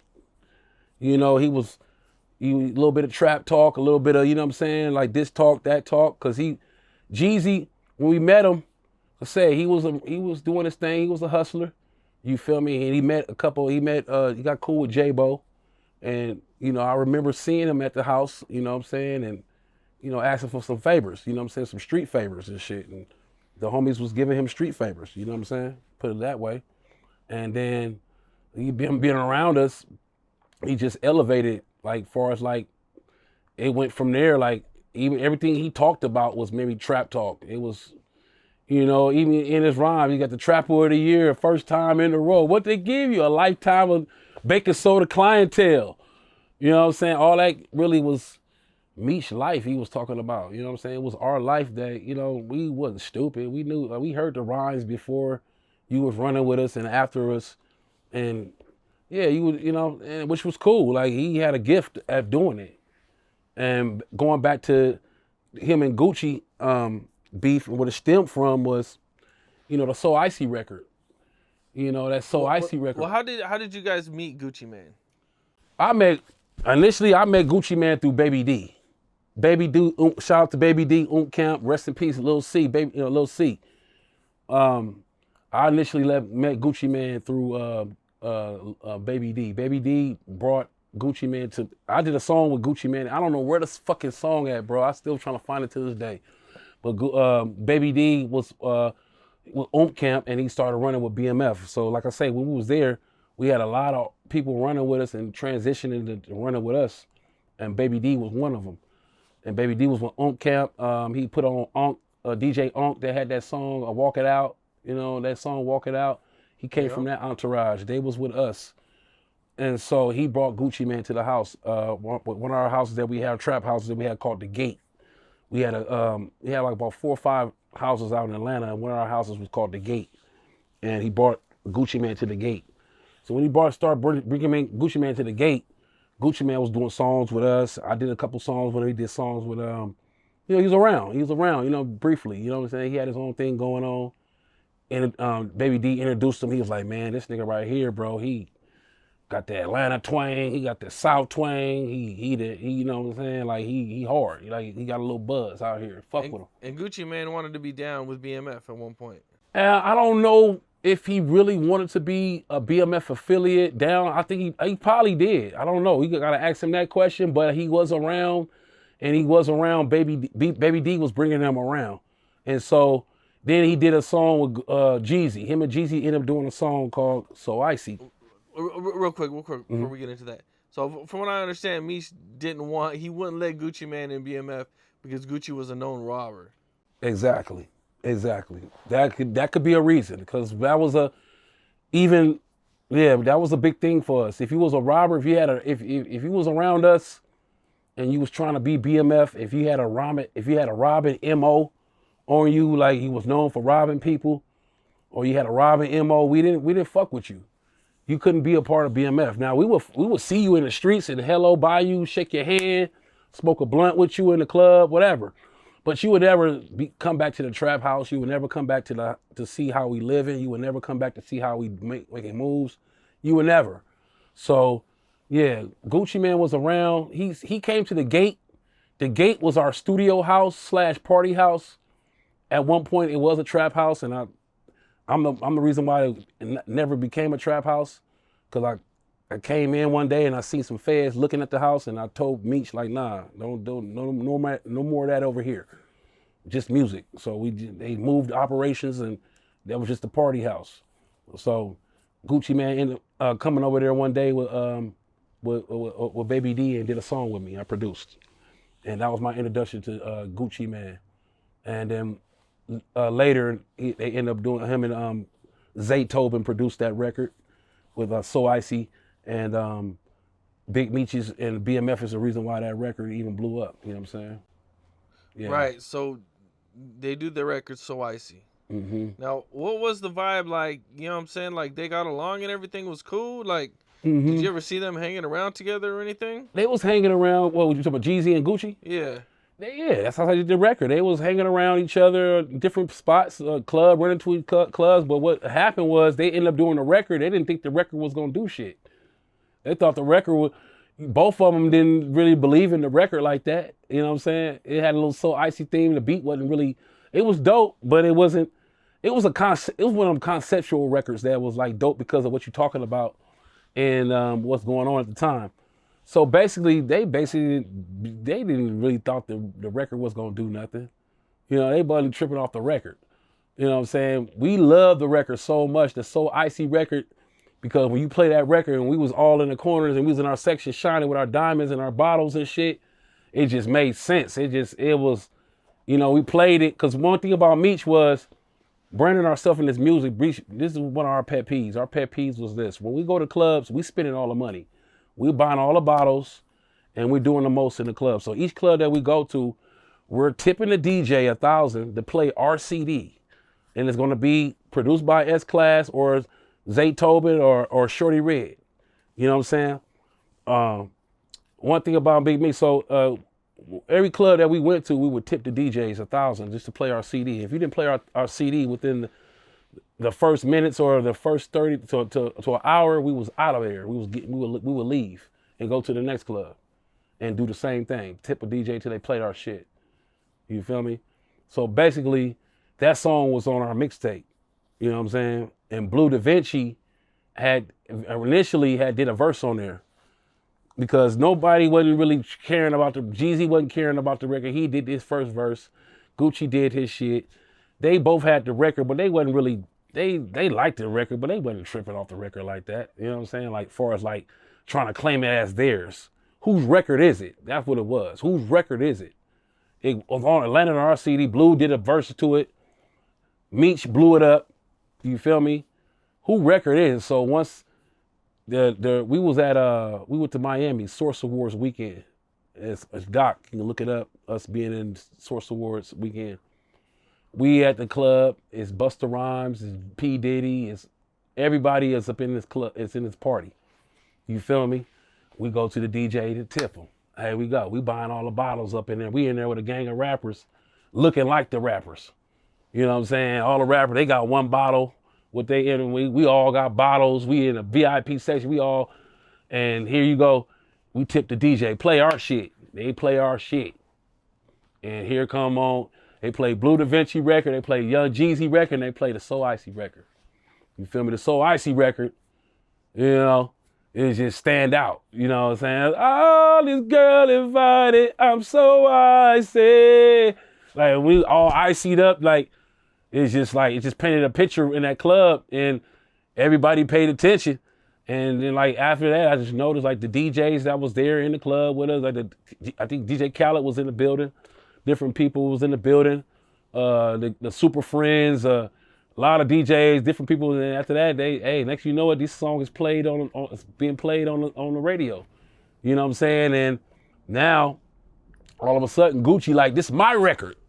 You feel me? Because what I learned about the record was Zaytoven did the beat and Gucci did the song and put Jeezy on it. But nobody was tripping off the record. Jeezy had the hottest verse on the song. That really, without that verse, the record wouldn't be shit. So, yeah, now you got Jeezy, you got Gucci. They trying to, because now people's knocking on the door talking about, hey, we want to sit down with y'all. Who's this record and who's y'all? You know what I'm saying? And so, you know how niggas do, people do, you know, isolate their situation. Like, it's my record. Gucci like, this is my record. Jeezy like, nah, this is my record. My people blew it up. It was BMF, which Jeezy had more close affiliation with. And Blue, initially, Big Meech was going to buy the record. So Big Meech wanted the record and approached Gucci and Jeezy like, man, I want to buy the record and put it out and put Blue on it. And we just blow this shit up and blow everybody up. Fuck it. You know what I'm saying? Then we gonna knock on it and we gonna holler at these labels. You know, Gucci like, man, my fucking record. You know, to the labels, this my record. Ooh, this me, come holler at me. Jeezy like, this my record, come holler at me. Different, you know. And then jealousy happens because now Gucci had more control of the record than all of us. Zaytoven was his boy. You feel me? He got in Zaytoven's ear like, maybe like, nigga, nah, it's us. So Gucci put that record out. That Gucci is Dr. Gucci album, you know what I'm saying, or single or something. So that's where it stemmed from. And then after that, you know, you got people going on the radio talking about each other. You got Jeezy going on the radio. You got Gucci going on the radio. You know, Jeezy like, nigga, that nigga ain't shit. Blue, I think Blue was coming to Jeezy's defense and did a diss record. Like, nigga, fuck Gucci. Gucci, man, nigga, you ain't shit. You know what I'm saying? Yeah, it got bad. It got that bad. But everybody was thinking that when that shooting happened, and Gucci, what basically happened was, I guess, Jeezy went on the radio station and he said, hey man, he put a bounty out for his chain or something, or, you know, anybody that get at him, you know what I'm saying? And one of Jeezy friends or homeboys from his neighborhood in that no BMF affiliate was that stupid to go, we don't do shit like that. We're not into robbing. So we ain't gonna go try to jack somebody, take their chain or something. That ain't not even our style. Everybody thought it was a BMF affiliate that went in there and, you know, tried to rob him and take his chain, and he ended up getting killed. Pookie Loco, whatever his name is, Pookie or whatever. That was Jeezy homeboy from his neighborhood. And so we didn't really even get into it like that, because at that point, Jeezy was kind of like showing that he was not really with us, but on a party level, but he wasn't with us contractually and trying to get us a deal and represent BMF as an entertainment. So we wasn't gonna ride on that shit. We wasn't gonna, but everybody was like, oh, BMF person got it. Nah, that wasn't, you know. But it was one of his people that ended up getting killed doing that shit, you know what I'm saying, with that, and it just put fuel on their beef.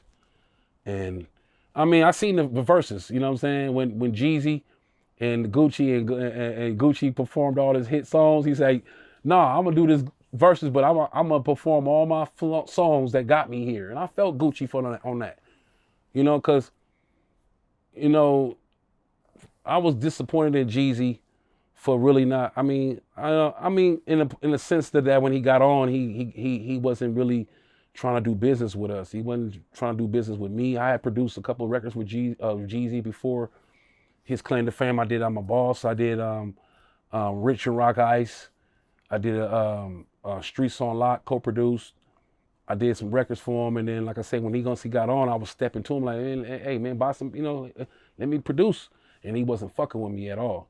He wasn't fucking with nobody from BMF, and that was really because his circle was Shakira Stewart, rest in peace.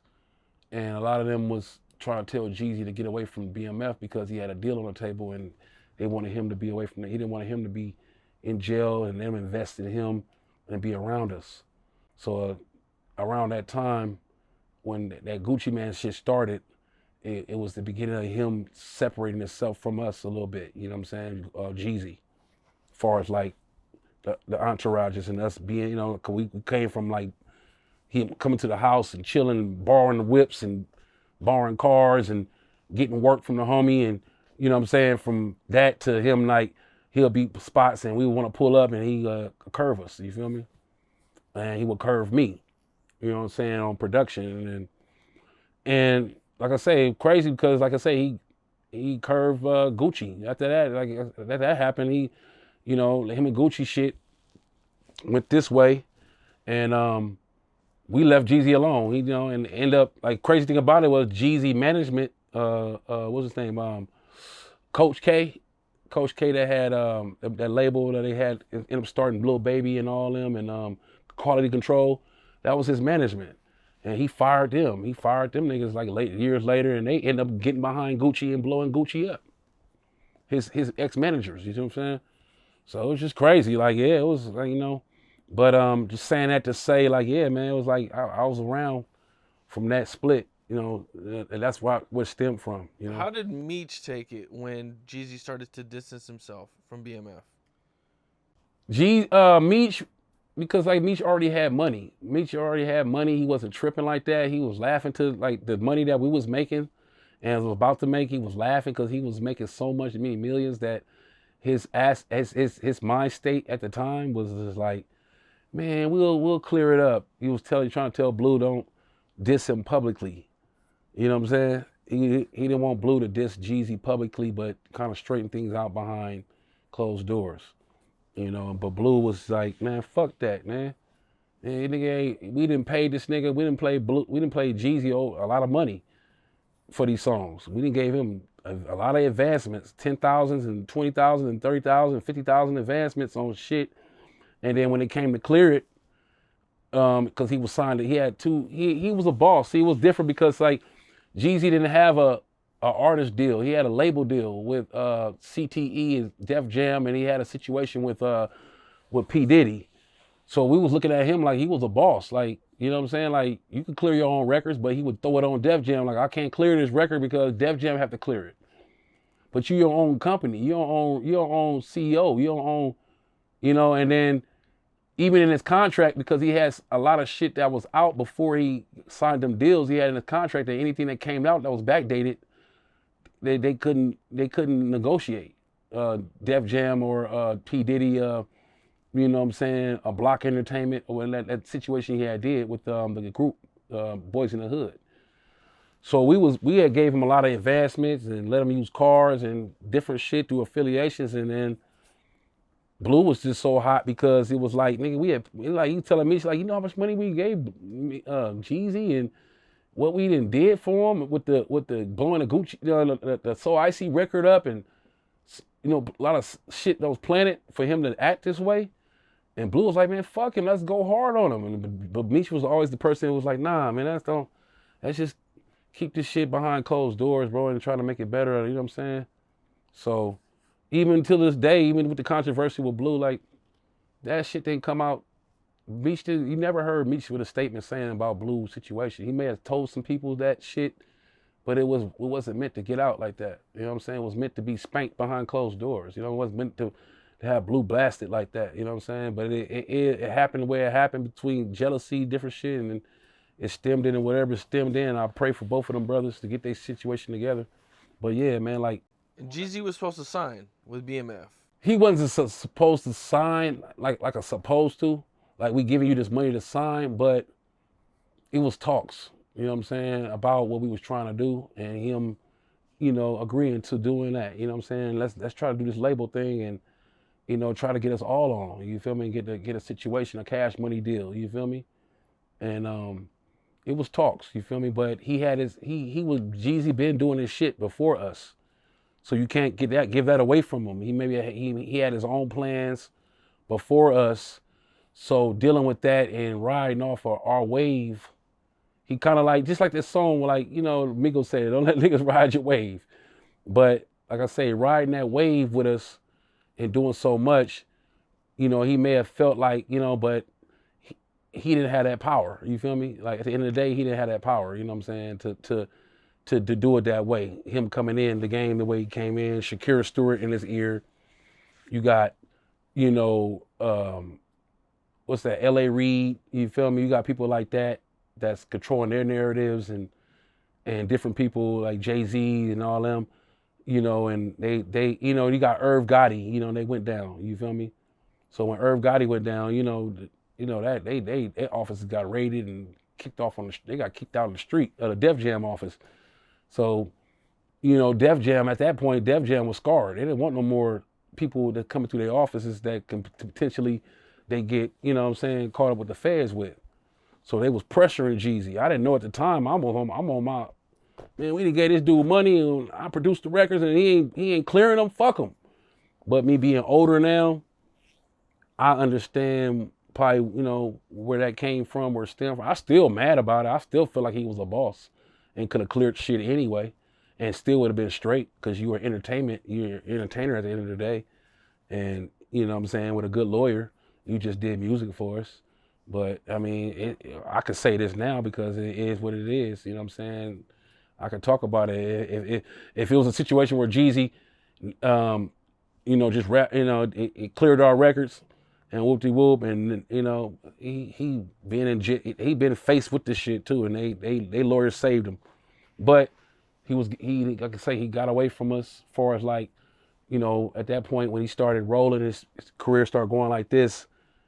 He was told to not affiliate with us like that. You know what I'm saying? He was told that.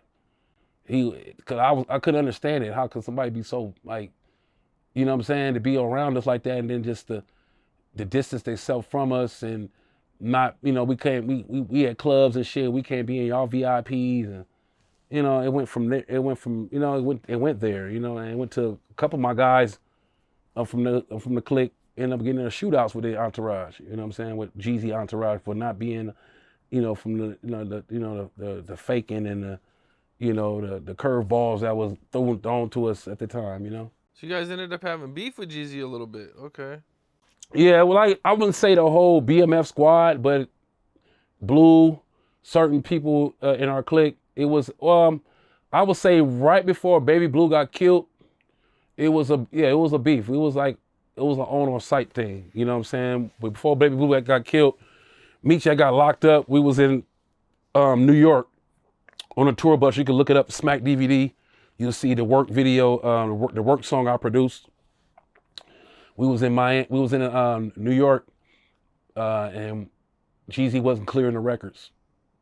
And Jeezy was in Miami, and we was headed to Miami. And Blues, it was right before Baby Blue got killed. We was headed to Miami. We was on a tour bus, driving from New York all the way to Miami to go holler at Jeezy about this record we got to clear, because we had gave him advancements, and he was blaming it on Def Jam.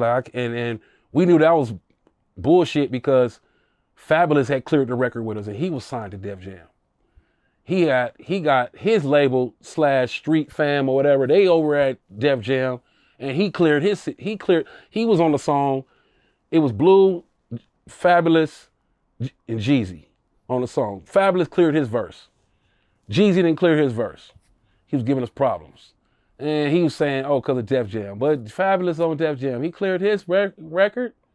So Blue like, man, fuck this. Then we about to go holler at G. What it is. Meech is in jail at this time, I believe. He had got caught up, and he was still sending us money while we was on tour. So Meech was already arrested by the feds, or was this something? Yeah, else? we had a party. You can look this up on the internet. You'll see a party in New York when we all got red on. We in all red. We in New York. That was the last time we seen Big Meech.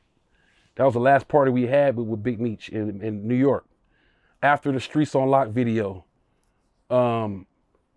maybe a couple months after that, Meech had flew to Texas, and that's where they picked him up at. So we was still in New York when he flew to Texas, and they picked him up. And Jeezy, we was trying to, like I said, Meech was like, man, they had caught Meech up, and Blue was on like, man, this is all we got, bro. Like, we got to make this record pop and try to create some situations out the situations. Meech is caught up. Terry got caught up. We on the tour bus, the BMF tour bus with the blue face plastered all over it. Jeezy ain't clearing this motherfucking record, man. You feel me? He's curveballing people. Blue like, man, when we go to Miami, we gonna go holler at Jeezy, and if he give us the wrong response, and his clique give us the wrong response, it's whatever after that comes with it. We ready.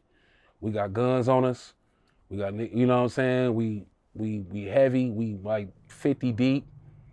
We in a tour bus headed to Miami to go holler at Jeezy. We called homies from Atlanta. Baby Blue had got killed in Atlanta on the way there because he had to go fly to Atlanta to face court about the stabbing in the Justin's restaurant that everybody know about. He stabbed Bobby Brown's nephew. He was facing, that. So he had to go to court. So he flew out. He flew from New York and was going to post to meet us in Miami. He flew it. It took us maybe like 2 days, about a day or two to get to Miami from New York. We had stops along the way, then that happened. By the time we made it to North Carolina, we got word that Bird Blue got killed. He went to the club that night, he got killed. And so we had to send a crew out there to deal with that. It was one of his baby mama's cousins or something like that. We sent some niggas out there to go deal with that. And we were still going to Miami to holler at fucking Jeezy about this. A lot of money on the line. He didn't clear this record. So we get to Miami. Crazy thing about it, I was recording this whole shit. I lost the footage because I was going to use it part of my documentary. So we get to Miami. I'm recording. I'm on a tour bus. I'm recording the whole shit. It's J Diggs, Blue, Big Cuz, Bull, the whole mob, everybody that was with us, Meechy boys that was with us, they with us. You know what I'm saying?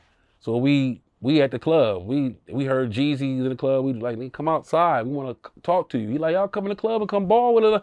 Nah, we need to talk about this business. Come outside. So Jeezy come outside, and he got his homeboys with him. So while he walk up to us, this is after the Boys in the Hood record is already big. The Boys in the Hood record. So it's people coming up to him like, can we get pictures with you, Jeezy? And he's slapping their hand down like, cause he knows some real shit. Like, I ain't taking no pictures. Nah. I'm cool. So he coming up to us, our entourage, we thick. We out on Miami Beach. He come out the club, they thick. They come up to us, we come up, we holler. Blue and they powwowing. But right after the little powwow, some guys came over and was like, hey, Jeezy, these some goons. Like, like we take a picture with you, Jeezy. Like, man, fuck that. And the motherfuckers, I think they took off on him, socked him or some shit, right? So we there to really fuck up Jeezy. So when they took off on Jeezy, or so they did something happened to where I seen J Diggs. I'm recording everything. I'm recording these motherfuckers talking. I'm like, I'm out there with my camera, you feel me? Like, Corey, get this shit. So right when this happened, I see J Diggs reach over and sock on the motherfuckers that just socked Jeezy or something, tripping on Jeezy. Then our whole clique followed J Diggs, you know what I'm saying? Now we rolling them, we roll whoever the people was on Miami Beach, we kicking their ass now, beating their ass. So a lot of shit, the whole beach went crazy. Like it triggered off other shit, like other people fighting this shit. Bitches is fighting. It's going crazy on the beach. So I'm recording this whole shit. So now we protecting Jeezy. Jeezy rolling with us. Come on, bro.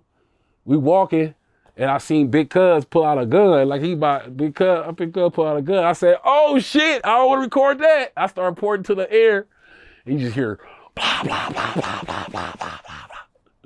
You know what I'm saying? And everybody just started running and shit. You see people running and shit.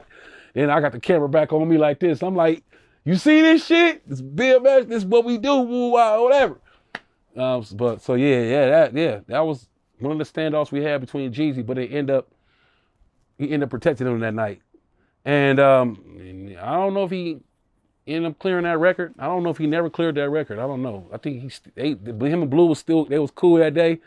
After that, cause that happened. Then after that, it's just like, I don't know. I don't know what happened with that record. I think Blue ended up putting it, I think it got cleared and Blue put it out and it got pulled.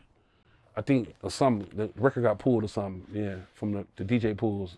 Yeah, that's what Blue said, that Yeah. it ended up getting, they had it going in rotation, Yeah. but Jeezy wouldn't clear it, and they had that I believe Clear Channel. I believe he said ended up pulling the record from there.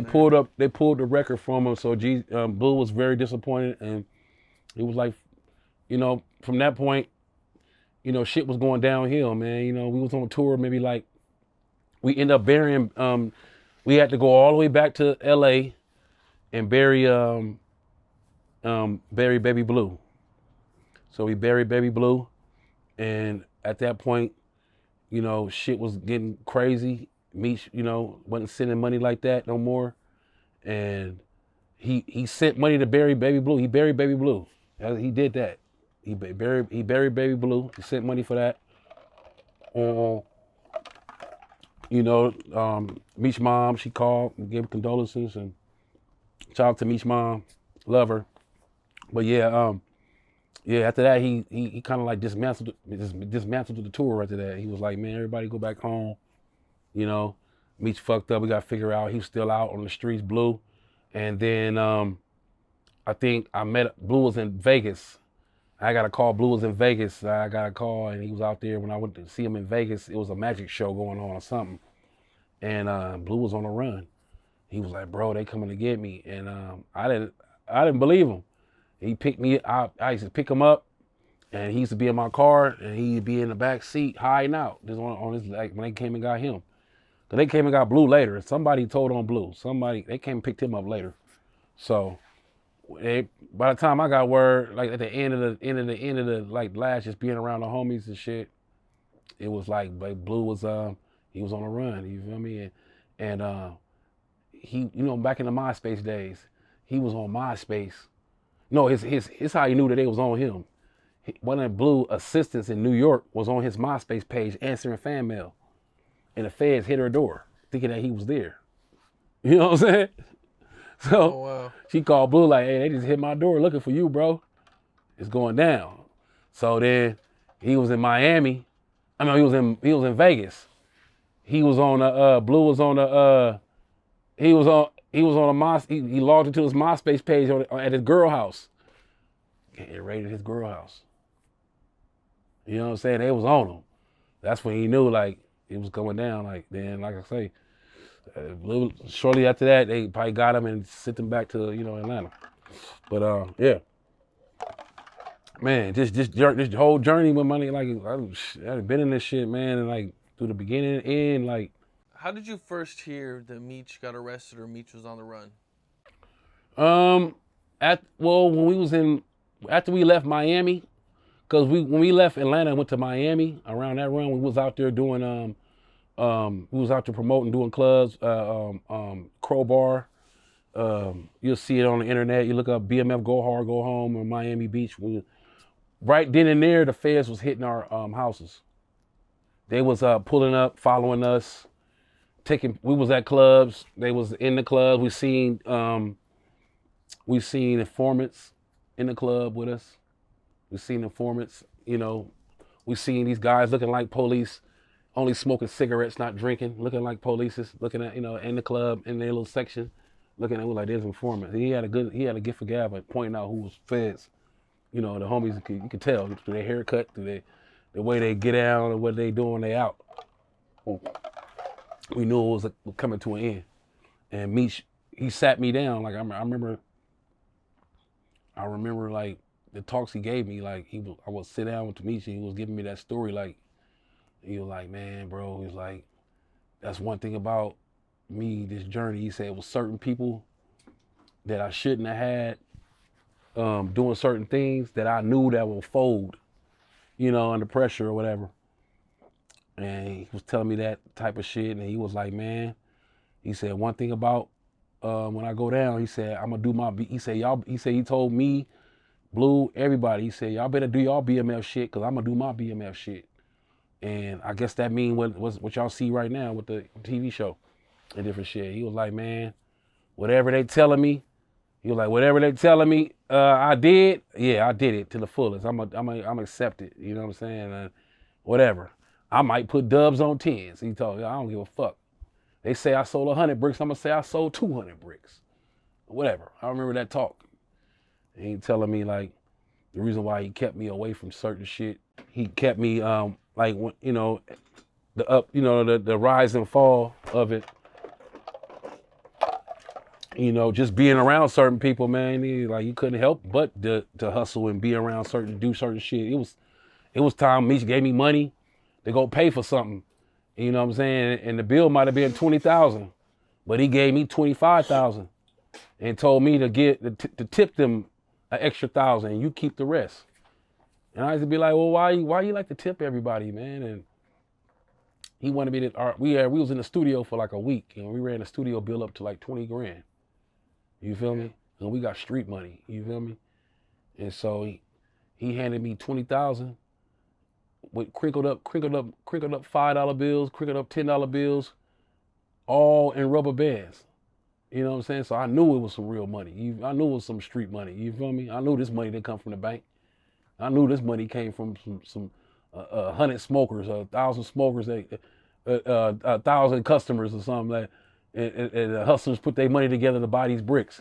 Like, nah, I mean, it would be situations where we ran a bill up to 20,000. He'd be like, man, here's 20. I'd be like, man, we owe them 20. Here's 25,000. Why? We only owe him 20. No, get him an extra 1,000. Why? Because everything over 10,000 got to be reported. And then if we tip them, maybe they won't give us up.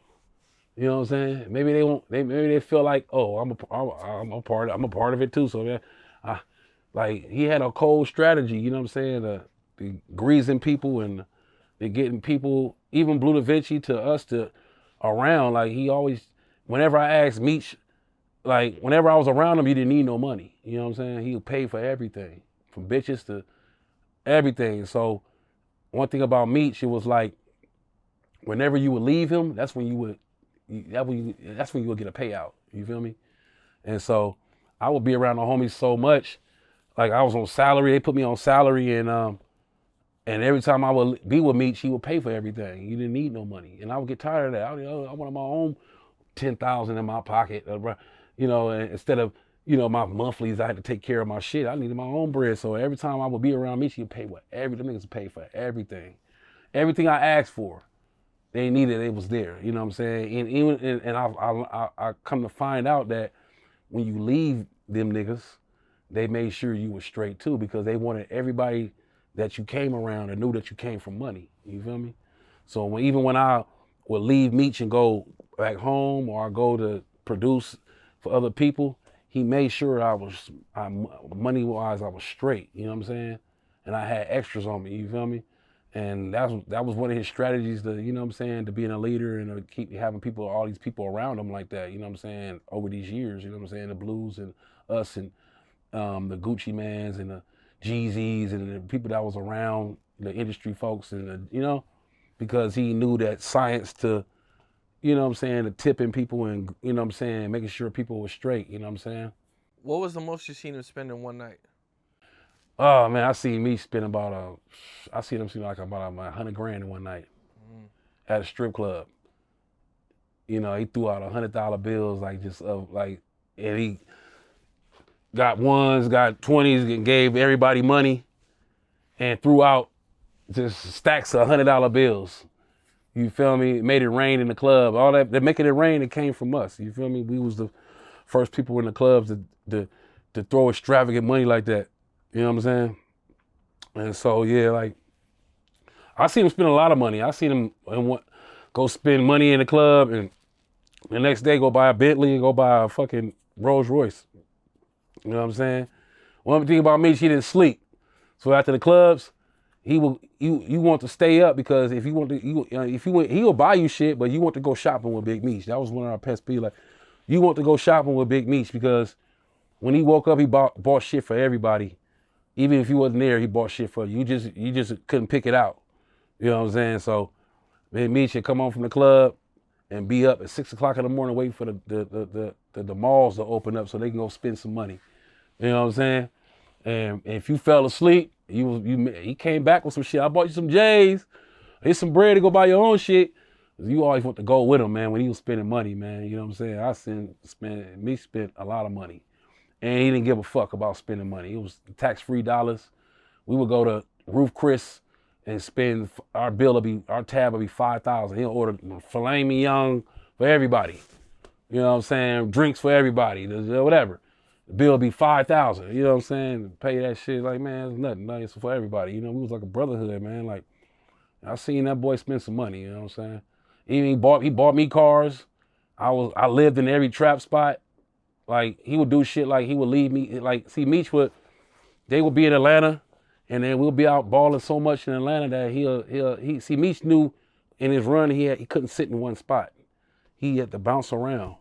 That's what prolonged his run. You feel me? The Flannery brothers run, it was prolonged because they didn't sit in one spot.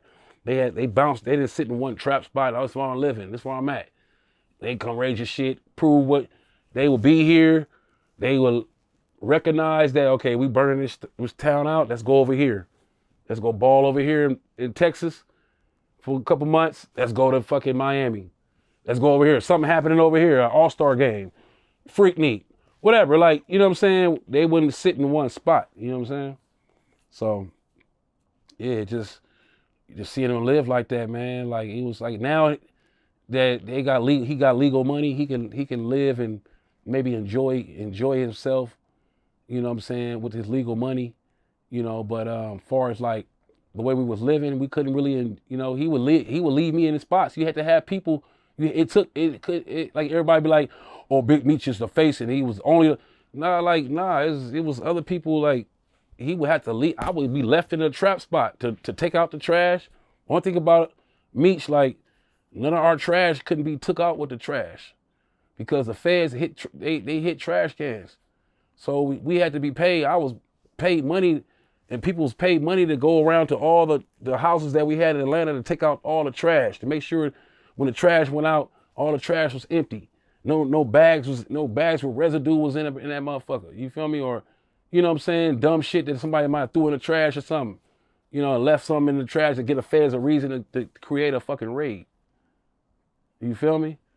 So he had mansions in every spot, and he would leave people in different spots. And he left me in different Atlanta spot, Texas spot. I was left in spots and lived in these spots while he was other places balling.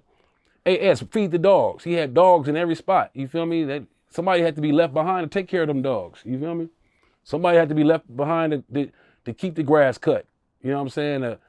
You know what I'm saying? Make sure the bills was paid. You know what I'm saying? And he had to send money back to keep the shit on. And, you know, Meech would do shit like he'll buy a house, man. He'll rent a house out for us, and he'll pay the landlord for the whole year. He'll get a landlord $100,000. It was $5,000 a month. He'll give him $100,000. We got this house for 2 years. It's us. You know what I'm saying? So we had spots for paid up for like 2-3 years. You know what I'm saying? We living and shit, and I gotta be here, and why these niggas over here, and you know what I'm saying? I gotta deal with in Atlanta, and come up to the spot, see feds hopping out the bushes and taking pictures and shit. You know what I'm saying? Like, a lot of penitentiary chances we took with this shit. You know what I'm saying? With this BMF shit. You feel me? Like, a lot of losses. Like I said, my nephew wouldn't, got, in the shootouts and all kind of shit, man. Like, you know what I'm saying? Like, and like I said, this BMF shit, man, it was a rise and fall, and, it's a good day right now for people to get a bag. You know what I'm saying? And it's a lot of, like I say, when you live in presidential status, you know what I'm saying? Hey, Donald Trump, hey, when he ran for president, what came out? Hey, he grabbed girls by the pussy, he did all kinds of shit. Hey, he's still the president. So then, like I say, man, living on this presidential status, man, bad shit come out, good shit come out. It is what it is. One thing about it is, you know what I'm saying? Hey, people planted their seeds while they was in jail. People they came out and they planted seeds. Man, everybody get a bag right now, man. I don't give a fuck, man. Cause one thing about this street shit, it's all fucked up, bro. It's all fucked up, man. Like, if you trying to do what we did, it ain't gonna happen, bro. You're gonna go down, bro. One thing about it, you know what I'm saying? People doing positive shit, trying to push in a positive direction. Brothers moving forward. Black Mafia family, you know what I'm saying? Bless my family. We doing good shit, man. Like, you know what I'm saying? People, everybody, shout out to everybody, man. It's nothing but motivational talk from me. You know what I'm saying? It's a lot of negativity out there, but it's good, man. I mean, good and bad. You know what I'm saying? Like, you know, shit, man. It is what it is, man. I'm S-Class. I'm thorough. Ain't never been caught up. BMF Day One, Stumping Ground. Shout out to Pooh Bear. Shout out to all my homeboys from BMF, J Bo, Tito Dash. You feel me? Everybody, all the St. Louis homies. Everybody in LA, everybody everywhere, you know what I'm saying? Y'all niggas keep pushing, doing y'all shit. Blue Da Vinci, Big Meech came home. Shout out to everybody from the mob that made this shit happen to where we brought it. You feel me? It's ups and downs in this shit. It is what it is. You feel me? And we're gonna work through it. Everybody's my brother. And you know, I got brothers that fighting each other or they might be down in each other's name, but they both my brothers, so I love them. Everybody at the end of the day, I don't wish no death on nobody. You feel me? I wish nothing but positivity to everybody. I got that BMF stash out. Shout out to SKG. I got that BMF stash out that's out right now. Volume 1, Volume 2 will be out. You feel me? Shout out to Lil Mimi. Shout out to everybody with the mob that made it what it is and brought it to what it is. And, you know, good or bad, it's all good. I'm riding off it. You know what I'm saying? So one person that's been in the news a lot lately, Diddy. Okay. Now, people might not know, but Diddy and Meech were really good friends at one point. Absolutely. You know, did you ever hang out with Diddy? Like, how'd you meet Diddy? I hung out with Diddy at a studio. Right when well, my knowing to Meech's and Diddy's existence was you know, around that time Meech was running with Big Meech. I mean, Big Meech was running with Diddy and a couple of his guys, and I don't know the guy name that was buying bricks or whatever, but they had a little, you know, underworld. They was doing some shit. So yeah, but Meech and Terry would go to parties with Diddy. They would go out before I came around. You know, this is what I heard, because I ended up meeting Diddy with him.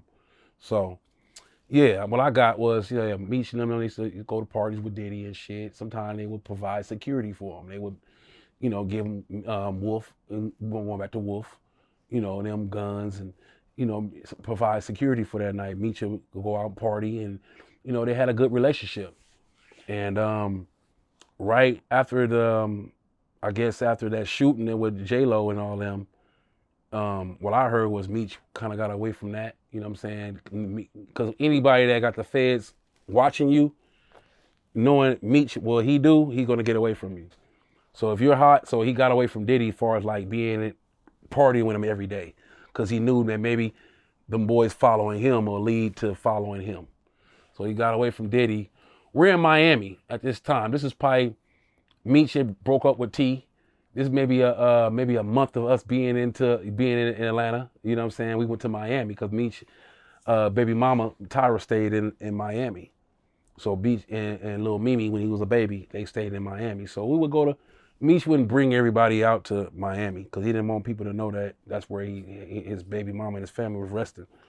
So he had me, Blue, and us, because the music is what he loved. Meech is, you know, he loved music. That was what he was trying to do. He was trying to transition over and be the next baby, the next PD, you know, CEO, whatever.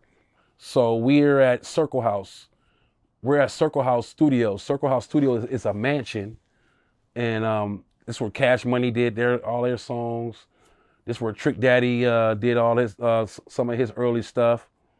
We're at this studio called Circle House in Miami. You can look it up. And the guys that own that studio is the guys that made the Bad Boys song. Bad boys, what you gonna do? What you gonna do when they come for you? So they called Circle House. They had a studio. They had a Circle House group. They had a studio called Circle House in Miami. It's a mansion. So that mansion, every room is gutted out. On the first floor, every room is gutted out to be a major studio. Comes with a chef. Top floor is got rooms in there just in case an artist want to stay there. They can pay a little extras and live there and record. Lil Wayne was known to go there and live and record there and go to clubs and be in Miami. Anyway, so I'm in Circle House, and next thing you know, I remember I hear Meech over talk, and he was like, man, that shit's a fucked up situation with how the Shine situation played out. Like he didn't shoot them guns that night. You feel me? Shine didn't do that night. He was just an artist there that night. And basically they both had the same lawyer, and because of Diddy was afraid of Wolf, because Wolf was a goon and, you know, killed niggas for P. Diddy, and killed motherfuckers for him, did shit for him. P. Diddy felt like he owed more loyalty to him, and they deferred it off of him into Shine. So I remember hearing Meech like, man, that's fucked up, bro. Like, saying shit about Puffy, like, and he was like, man, he cool, but that shit made me feel different about him, you know, because he had standards. He's a street guy. So he was like, yeah. For people who don't know, Diddy called witnesses to the stand that said that they seen Shine shooting his gun. That was the main they probably was problem paid. that happened. It probably was paid to say that. Okay, you feel me? Either way, right? Right. You ain't supposed to do that. Right. You ain't supposed to call witnesses for your, you know what I'm saying? Right. So that was the defer off his boy that really did the shit. And I heard Puffy was shooting guns too. I don't know if that was true or not, but I heard he was shooting too. So maybe to defer off of him and Wolf. But Meech was like, at that time, Meech was like, he was like, man, Puffy about to fly out here. He wanna come see me. You know what I'm saying? Puffy wanna come catch up with. Why you wanna catch up with Meech? Like, cause you know Meech was, you know, that guy for you. You know what I'm saying? So he come out. He said, man, he wanna pull up. He's like, oh. He was like, see, Meech all used to tell us, like, when somebody was with the clique and they got caught up with them people, and you been around them people, you're under that microscope, he don't want you around us like that, because you're gonna draw attention to us and what we're doing. So I remember him saying, he was like, man, I don't want this guy to pull up and start. He pulled up anyway. Diddy pulled up anyway. I met him. You know, when he pulled up, it was all smiles and, you know what I'm saying, and good talk. Them niggas, they talked, they reached hands, they shook hands. I seen him in there, you know what I'm saying? He was, you know, and I met him. I seen him for the first time, but I knew what Meech had said before he had pulled up about him. He was like, man, he's not really a stand-up, like, far as, like, when it come to street shit, when it come to, you know, your people going down and, you know, the artist, that's your money. The artist, like, you got a business. Your artist is, if you got a catering company, your artist is like your grill. They make you the money, you know what I'm saying? Like, well, you protect that. You protect. Why you didn't protect your money? You protected the goon for your money. But then, like I said, he knew that what he did to defer that. So Meech was like looking at him like, he ain't really pretty stand up. I don't know, man. We don't have him. But he came around. He came, showed up. It was all smiles, and Diddy got on. After that, let's say maybe about a couple years after that, 2-3 years after that, that's when the shit happened with Wolf. You feel me? And then after that, we would be places, and we would be in clubs. We will be in the club balling with bottles and shit. You'll see P. Diddy. You'll see Jay-Z. You'll see P. Diddy. And we come in, and you'll see P. Diddy leave. We'll go to clubs, he would just leave. Even at the Source Awards, when we was blowing up that record, he was in the building and he left that day. You know what I'm saying? He left. He didn't want to be around us, affiliated with us for some reason. Like, you know what I'm saying? Like I say, boy, Wolf got killed, and, you know, they was blaming it on us. And so he didn't want to be around us. You know what I'm saying? We was asking for favors and shit. He didn't want to be around us. And then what was funny about it was, after everybody got locked up, here come Rick Ross. He does the I Think I'm Big Meech song. And we see Diddy on the video endorsing it. Like, I think I'm Big Meech, Larry Hoon. I was like, wait a minute. During our run, when that happened, you wasn't fucking with us. You wasn't helping us out. So now everybody caught up. Big Meech in jail, everybody caught up. Now Rick Ross come out with this, I Think I'm Big Meech, and that's, you know, I guess you helped him with his project, but now we see you on there, you know, I Think I'm Big Meech too. Like, he was just, that shit confused the hell out of me. Like, I just start looking at the game like, man, this game is faulty, man. This game is crazy. Cause we asked for your help to help us out. Y'all got away from us. Then when everybody got locked up, all of a sudden, everybody BMF, you know what I'm saying? So, hey, it is what it is. I mean, you know, but that was real weird for me to, as a producer, to see that. To witness, you know, to know that about Diddy, you know, then him like not trying to affiliate with us, being mad, you know, looking at us like we poison, you know, basically felt like we was poison ivy or something. And then shit, now you just Rick Ross BMF, but that shit was real weird. But hey, man, weird people do weird things. He going through shit right now. You feel me? People weird. I know we had a lot of parties with females and shit. We never forced females to do anything. You know what I'm saying? We always told, it was one time when Meech was on house arrest. And right before we went to Cancun, and Meech was like, he gave the homies 50,000 and say, go to the strip club and go and tell each stripper we're gonna tip them 1,000 each. Come back to the house and strip for us, and anything you want to do is on you. If you don't want to do nothing with nobody, or you don't want to do nothing other than strip and get money, leave. We don't care. We gave females a choice, man. We didn't strong arm no females in those situations and want to watch and all that little shit. Like, man, what the fuck? You can watch a porno. What the fuck? Like, it seemed like P. Diddy wanted a live porno or something. Like, he wanted a live porno in front of him. He's so going off of porn, he wanted a porn in front of him if he didn't want to indulge in it. You do shit like that, man, you gotta watch yourself, man. You putting your hands on people and little girls, like, that shit ain't cool. I got daughters, man. Like, when I seen that shit, him hit that daughter, man, hit that girl, man, like, that made me hate him, bro. Like, if my daughter ever meets somebody and somebody ever put hands on my daughter and I find out, man, I'm killing you, bro. Like, it's a wrap. I don't give a fuck. You in front of a cop, I'm crashing out. I'm going to jail for life for you putting your hands on my daughter, man. That's somebody's daughter, my nigga. At the end of the day, like, you kick that girl, whatever, like, man, let that girl go. Man, there's 1,000 women out here, man. What the fuck?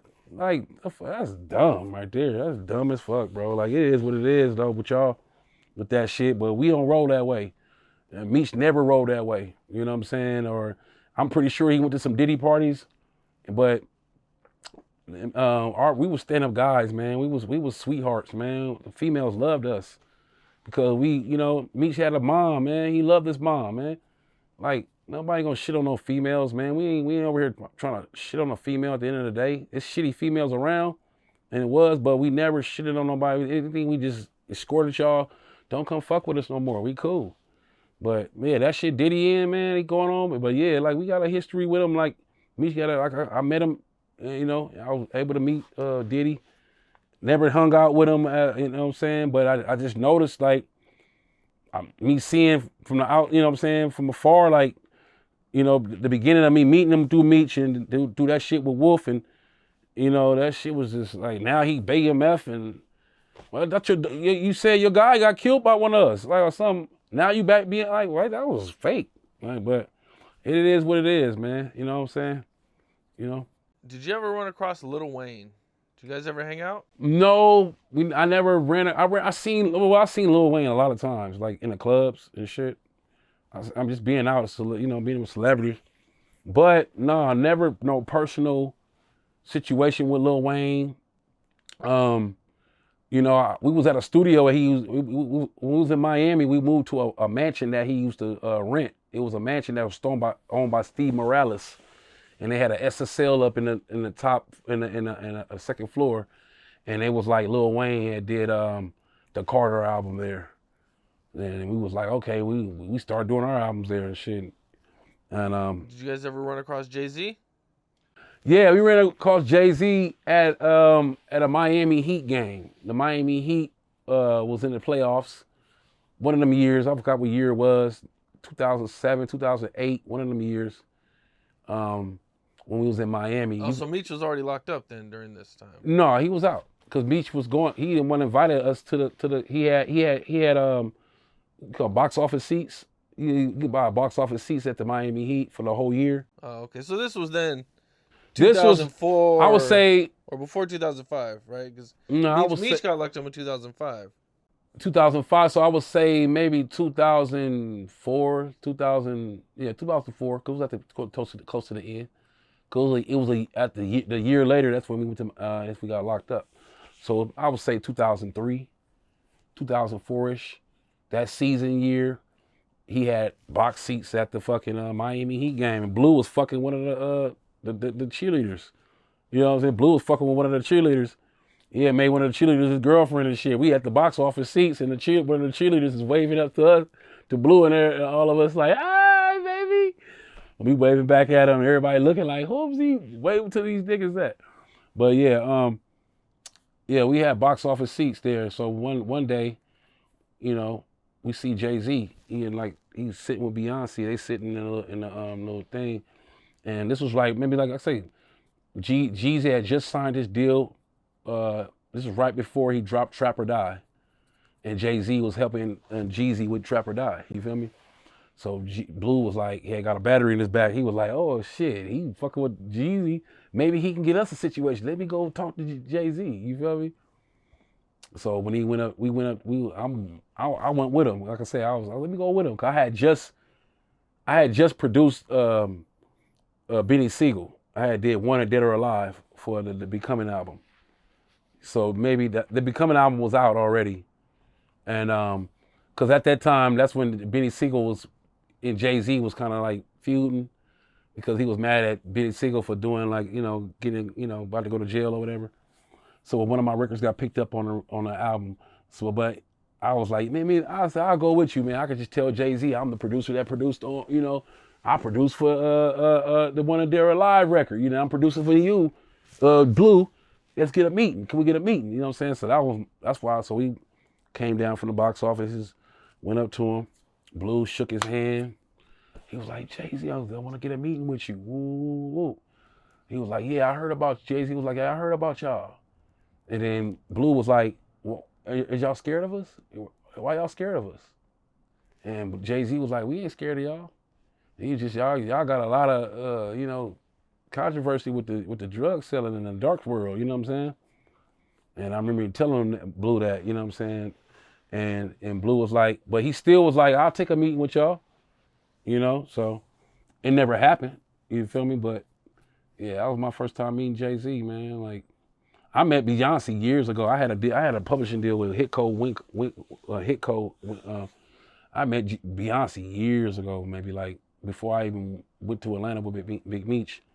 I met her at a mixer. It was a mixer for all producers that were major producers, and I was one of the producers that was invited.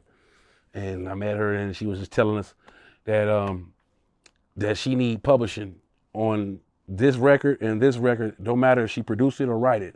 And she played us 4 songs. Beyonce played us 4 songs. It was 4 bomb-ass songs. And she was like, none of these records are making it on my album. We was like, why? These is hits. She was like, the producers, we fighting with the producers. The producers don't want to give up their publishing. And the writers don't want to give up publishing, so fuck these records. So yeah, I met Beyonce, you know what I'm saying? And but yeah, that was my first time meeting Jay-Z, Yeah. I've heard Beyonce is really strict when it comes to her publishing. Like, yeah, I've even heard as much as like if she gets on a record, she's taking all the publishing. Right. Because these singers, the rappers, rappers is known for writing their own shit. Some of them not, some of them got ghostwriters. But the singers is mostly known for taking records from writers, these big time writers. They're not writing their own records. They're not coming in the studio. Oh, let me come up playing an instrumental, trying to come up with some words. They're not doing that. They're taking meetings from the top writers, the top, producers that got writers, that got lyrics attached to their beats. So I was, at that time when I was Hitco, they was telling me to get to Atlanta. That's why I was happy that Meech was in Atlanta. I was like, get to Atlanta. They was like, man, because all the top writers for R&B and writing on the Usher records, writing on the Beyonce records, they're from Atlanta. You know what I'm saying? So yeah, a lot of these writers, they're not, but they're like, Beyonce's standpoint is this: I'm Beyonce, and if you sell this song to somebody else that's unknown, it's not gonna do what I'm gonna do with it. So I need my publishing. You feel me? So yeah, a lot of these big time artists, these writers, they be like mad sometimes. They be like, man, I get paid more blowing up somebody else that's unknown than blowing up somebody that's big, because I gotta give up publishing and make adjustments to everything. But it is what it is, man. That's what these writers that's what these singers is on, man. You know what I'm saying? They like they don't give a fuck. You give them a record, they like, man, I need a certain amount of publishing or I'm not fucking with it. Point blank. Mm-hmm. I guess there was a time when, BMF rolled up on Diddy like 300 deep. Do you remember anything like that? If that did happen, it must have been a time that I wasn't around with them. Okay. If they rolled up on Diddy, at parties or whatever, if it was a party or anything they rolled up on him at, if it was before Wolf, then it was good intentions. If it was after Wolf died, then we rolled up on him and he probably got away from us. You feel me? But even before Wolf, it was times Diddy was places and we was places. You know what I'm saying? And my entourage was places. I might not have been there at that party or something like that. I might have been at the house, chilling at the house while them niggas went out. Because a lot of times, one thing about me when Meech was going out, this would save me for a lot of different shit, getting in trouble and different shit. They would go out and I would be at the house, man. I'll be at the mansion, man, while they go out. I would go out a lot of times, but a lot of times I wouldn't go out. I'll be at the house chilling, man. I'd call me a little chick over and come chill with me. And I'll be making beats all night, waiting for them niggas to get back and to show them niggas beats. So a lot of times, well, even when they went to St. Louis for the fight, I don't know if you heard about the fight they went to. Big Meech went to a fight. It was a heavyweight fight. Spinks, one of them guys, was fighting, and Meech had the furs, and all the homies was in the second floor. I mean, on the second row, whatever like that. And and I didn't go to that fight. That fight, I stayed home. I was balling with them niggas for like about a month, and hadn't been home to see my girl at the time. And I was like, I'm going home. They was like, you want to go out here to St. Louis to go to the boxing match with us? I'm like, nah, I'm gonna go home. I see it online. I'll order it. And I remember ordering that motherfucker, and I see Meech and all them is in the second row of the fight, and they all got furs on and shit.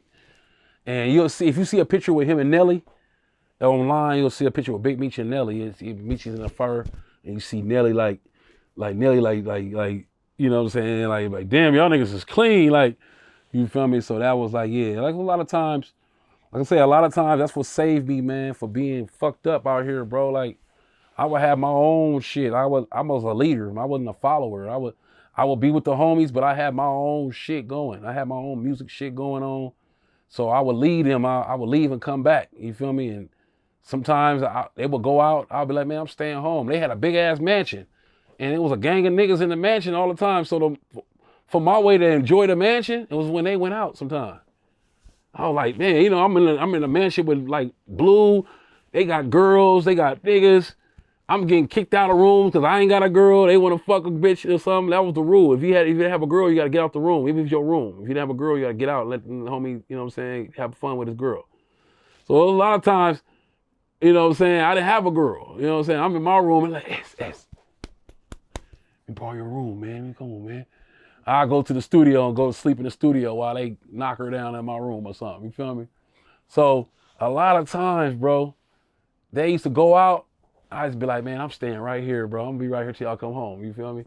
And they would leave at 8 o'clock and won't come back until the morning. So I'm in this mansion by myself. So imagine some nights I'll invite my chick there and be like, yeah, this is how I'm living. This my shit. You feel me? And she giving it up on the first day. She's like, oh, I'm with a baller. Like, yeah, man. Like, there's a lot of niggas that did that shit. Even my boy Lil Pee Wee, man. Shout out to Lil Pee Wee, man. Lil Pee Wee, man. Slime, man. Part of the Young Thug and them, man. Lil Pee was a little runner with us, man. He used to sneak in the clubs, man, and he was like 15 years old, man. And I remember we couldn't even get him in the club one time. He snuck in the club and tipped somebody and got in the club. It's online. Look up Go Hard, Go Home. You'll see a little kid with a microphone in the middle of a club hosting a club. And like, how is this little kid around these baller ass niggas? You know what I'm saying? Lil Pee Wee, man. He bro, he had a couple dice games with Big Meech and Blue and got up about 5,000. You feel me? He 15 years old. You can't tell him shit. You know what I'm saying? Like he just snuck out to the where we at. He on the beach. He can't get in the club. He go find him a little prostitute bitch, take him back to the mansion. I was like, this little nigga off the chain. But like, yeah, man, it was just like a lot of little situations, man. Like, you know what I'm saying? Like, you know, with that situation, you know. One of the things that kind of came out recently is, you know, Meech got a tattoo on his arm. Okay. A West Boulevard tattoo. So at some point when Meech, I guess when he was locked up, he became a Crip. Yeah. You know, what's your thoughts on that? Well, I'm gonna tell you like this. It all stemmed back from, if you catch the earlier this interview from Nocturnal. When I first met Nocturnal, and they was this guy named David Benefield. They was West Boulevard. So I learned that way back in them days, and that was like 2000 or something like that. They said Diablo from West Boulevard put on Big Meech from West Boulevard Crip. So he been a West Boulevard Crip since 2000, to them days, and maybe a little bit earlier than that. He might have been a West Boulevard Crip affiliated with them through Weezy, through I forgot the guy name. There's a couple guys that was from BMF that was with West Boulevard Crip. You feel me? When I first came in, so Meech was affiliated with them guys, and they ended up saving my life one time because when I left LA Confidential, because they was West Boulevard Crips, and I went to BMF. I had a contract. You feel me? For 7 years, and even though Nocturnal burnt the mansion down and shit went down, the CEO wanted me to be in the studio to produce for him, and I wasn't there. I was with Meech. And so they was West Boulevard Crips, me being a blood. Them niggas was trying to extort me, you feel me? So they calling me they went by my mama house. They learned where my mama lived, because when I signed the contract, I remember David asked me for my fucking ID, and he knew where I lived. So when I started rolling with Big Meech, and he was calling me like, where are you at? I'm like, I'm in Atlanta, you feel me? Or everybody was telling me he was in Atlanta with Big Meech. He called my phone. Well, he went to my mama house. And my mom called me. She said, hey, this guy named David Benefield is at your house, and he said you ain't producing for me, woo woo. I said, well, tell him I'm with Big Meech. You know what I'm saying? What the fuck is he doing coming over to your house anyway? I never showed him where you live. And she came to my house and said he gave you 10,000 to produce for him, and I said, Mom, they breached contract and they stopped paying me money, and you know what I'm saying, I gotta feed myself. So I met Big Meech. I'm in Atlanta with them, with Big Meech. I didn't tell her Black Mafia, but I said I'm with this guy Big Meech and Blue. So yeah, so he called my phone. He said, bro, like I done gave you all this money, and you ain't coming to the studio, and you ain't out here. What's going on? I said, I banged on him. I said, nigga, this Black Mafia family, bro. I'm with Big Meech, bro. What the fuck you doing popping up at my mama house, man? Like, you know what I'm saying? Like, it's problems, bro. Like, you ain't, I was blood affiliate. You know, my brother, my younger brother was signed to them as a producer. My younger brother's a producer, Stump, from Ingo Family. So my brother, he stayed back in LA, you know what I'm saying? He had kids and shit. So I told my brother, nigga, that nigga came to mama house, nigga, and threatened me, Kyle. Woo. And I told him, so when he called me, I'm like, I don't want Big Meech, bro. Like, you want problems? So I hung the phone up in his face, in Big D face. He called me back, and maybe like about an hour later apologizing. He was like, bro, tell Big Meech that it's cool and I'm sorry. You know what I'm saying? Yeah. Damn. And I didn't understand that. And what I learned was he was buying bricks from Big Meech. You feel me? So when I left them, I went to Big Meech. I went to his plug. I basically started doing music with LA Confidential's plug when they was buying bricks from Meech. So they didn't want to fuck up that plug. So, and they knew he was, connected. So they left it alone. They left me alone. You feel me? Because they want to do something. You know what I'm saying? Big D, LA Confidential, they end up getting into shootouts with their own bodyguards because after the Nocturnal album didn't do nothing, the contracts, the money was running out. I was with Big Meech, but the contracts, the money, he burnt the mansion down. They money ran out. You know, I think D ended up doing something. He went to jail or something. Like somebody got killed or some shit happened. He went to jail. So when he went to jail again, it was like dismantled. Fucking Nocturnal went his way. I was already with Big Meech in Atlanta, and I was just God. Like when that when that shit happened, just introducing me to somebody else could take me further. You feel me? Me to what I gather now, and it was a protection. Like I said, I didn't even know that these guys was buying bricks from Big Meech. You feel me? And like I said, they gave me a Tahoe truck, gave me a 10,000 and gave me monies over the monthly, you know what I'm saying, till they stopped, till Nocturnal burnt the shit down. So they felt like they gave me money and I just abandoned them. And my contract was for 7 years. So I had to produce under a different name, you know what I'm saying? Cause I went under S-Dog. A lot of people know me as producing under a name S-Dog, you feel me? And that's when, if you go back to Blue, Cam Capone, he talk about S-Dog. He talk about his producer S-Dog. That's me. I used to go by S-Dog, but then I changed my name because of contractual reasons for the LA Confidential. I was signed for 7 years, and I was signed to them as S-Dog, the producer. And once that contract went bad and I started rolling with Big Meech, that's when S-Class was birthed. You feel me? I changed my name to S-Class and eventually S-Classic. You feel me? So that's how that came about. What did you think when you first heard about Meech, being a Crip, being that you're a blood, or, you know what I'm saying, even though he's not even from LA, but, he's from a LA hood? Yeah. I mean, I thought that was cool, man, as far as like, Meech ain't never had no WB on his arm, but I noticed it came when he was in jail. You know what I'm saying? So maybe I think that was you. I think that tap was for hood politics, for jail politics. You know what I'm saying? When you in jail, you run into a lot of people from this West Coast life, from the Crip life. You want protection in there. You feel me? So, he never had the WB. I never seen the WB on his arm being with him. I knew that he had affiliations with them and was with them. I know that. So, I mean, now they got, I feel like he did that for, for protection and shit. Like, to have people that, because he probably was in jail and it was situations where he had Crips and shit, you know what I'm saying, in his pod and shit like that.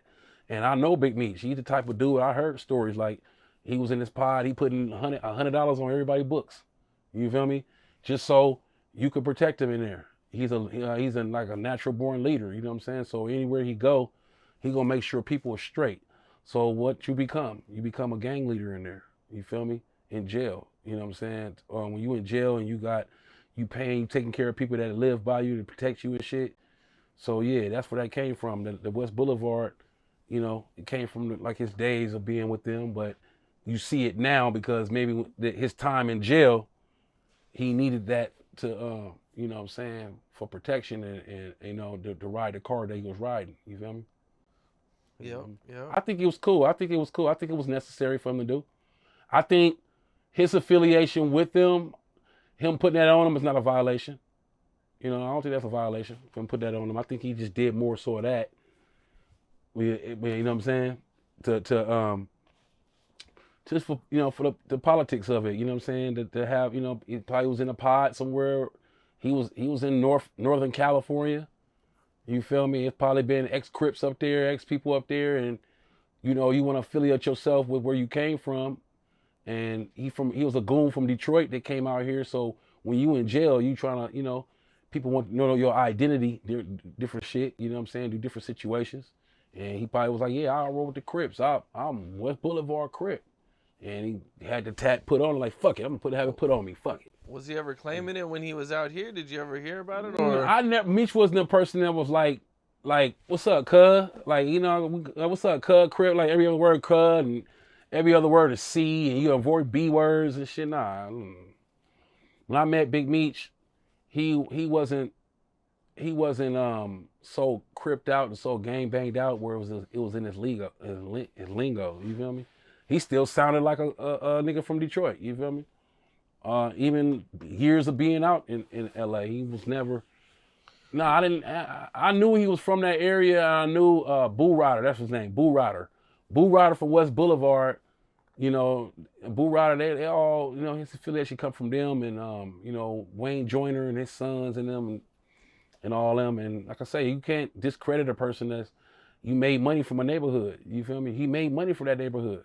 You know what I'm saying? So when you make money for a neighborhood, if that's the first neighborhood he came out here, he was with when he came to California, he made money for them. You know what I'm saying? And they fed their families, so they accepted him in as a, you know what I'm saying? I heard he got put on by Diablo. I don't know if he had a fight or somebody said Diablo, but Diablo reputable.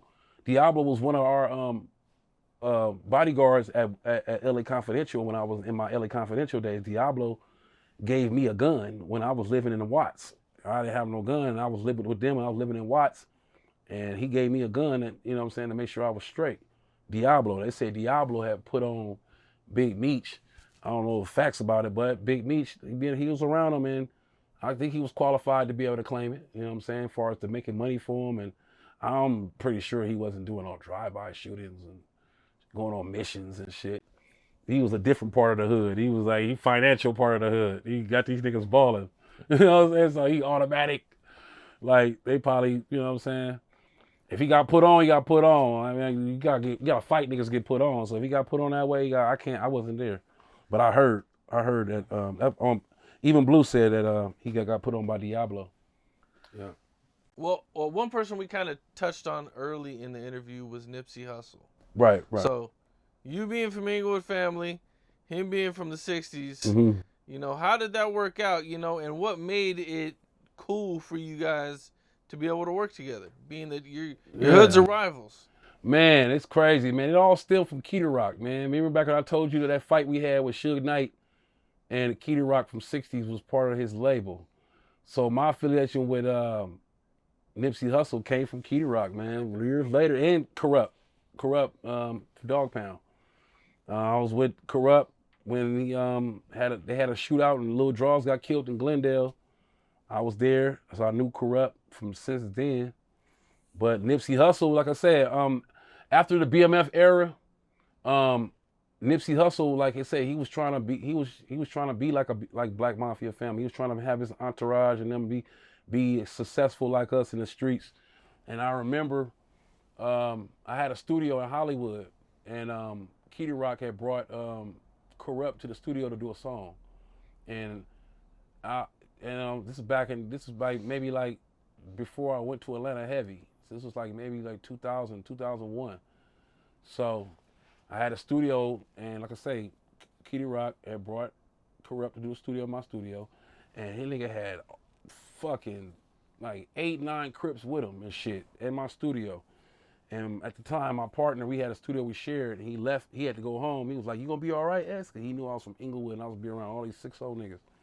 But one thing about me was, like I said, music was always a bridge gap. You know what I'm saying? I always want to not produce for just Bloods, because I came from like producing niggas like B Brazy and Blood, the Bloods and Crips banging on wax errors and shit, doing shit like that. But I knew I wanted to produce for, you know, people from all walks of life. So I would never get prejudiced to the fact that he's a Crip or something. I'm not gonna work with him because he's a Crip.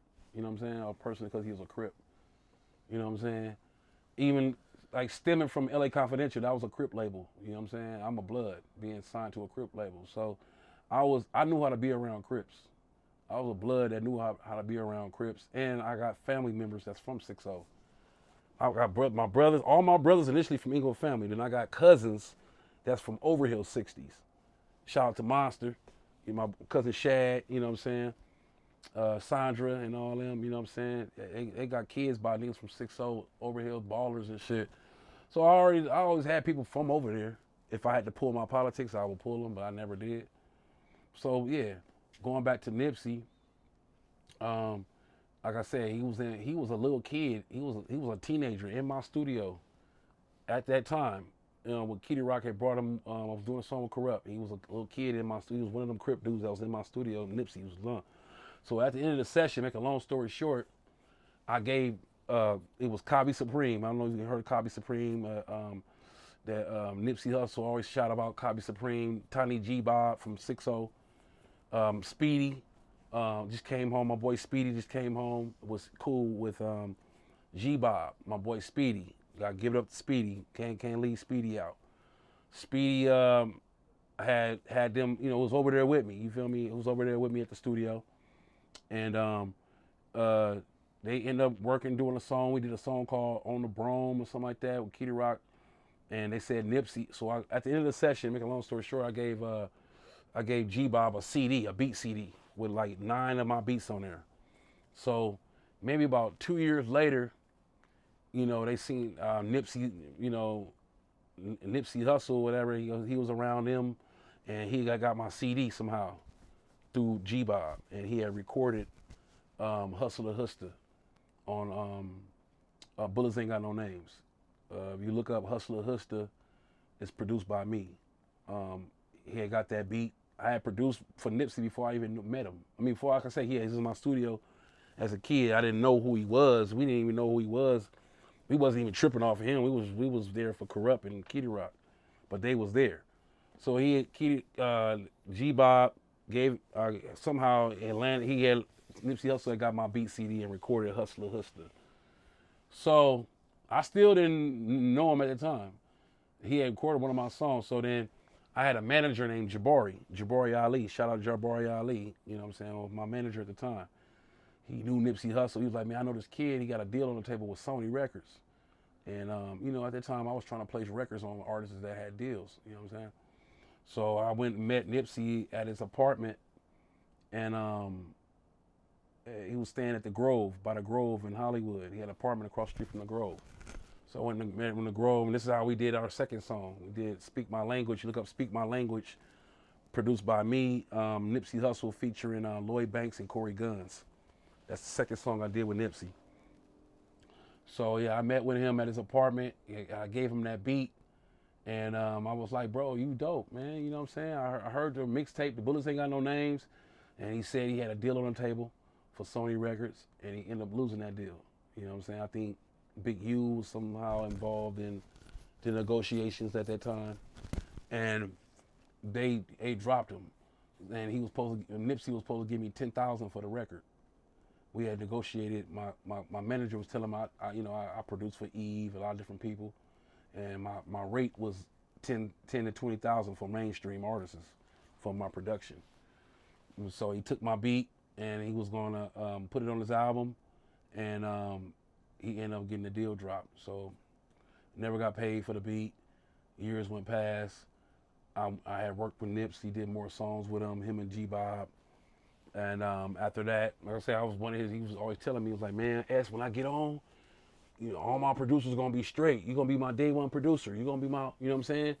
You're gonna be one of my day one producers, blah, blah, blah, blah, blah. And so when I went to the studio one time, I brought one of my blood friends with me. And I told him, don't tell them where I'm from, you know what I'm saying? So this way, before they knew where I was from. So then, while I'm in the studio, my friend told him where I was from, and Nipsey Hussle was watching a BMF documentary. And on this documentary, I was on it. And I was on there talking my shit. I was like, nigga, this Inglewood family, nigga's blood, blah, blah, blah, blah. And they was looking at it, and all his homeboys was looking at it too. And them niggas was like, oh shit, this nigga from the enemy's hood. You feel me? And my homeboy done told him where I'm from. I'm like, man, you didn't.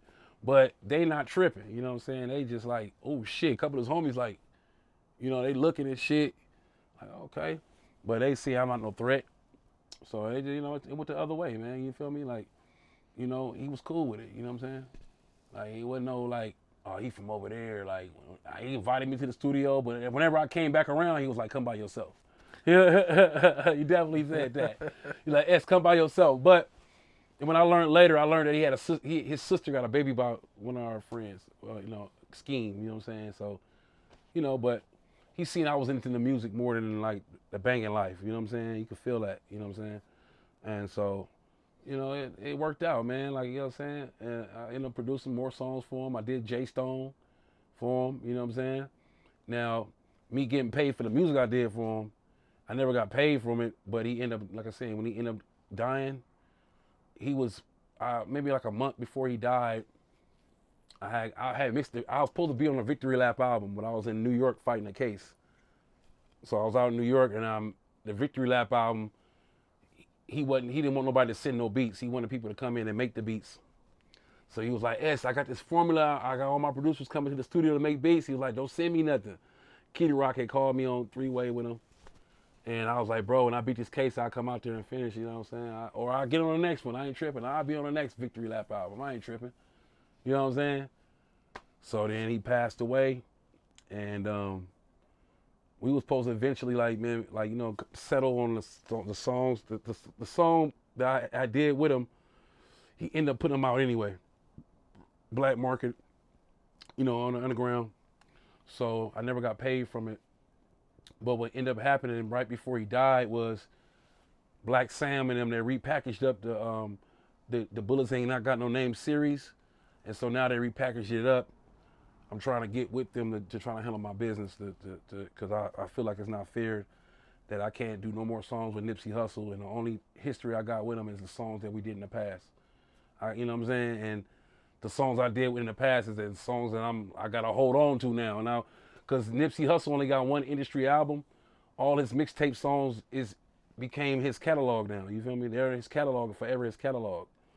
So the songs we did, which we didn't handle our business on back in the day, now they're being used, and it's profits being it's dispersed out for it. I feel like it's only fair for me to get back with them and try to get my business straight with Black Sound.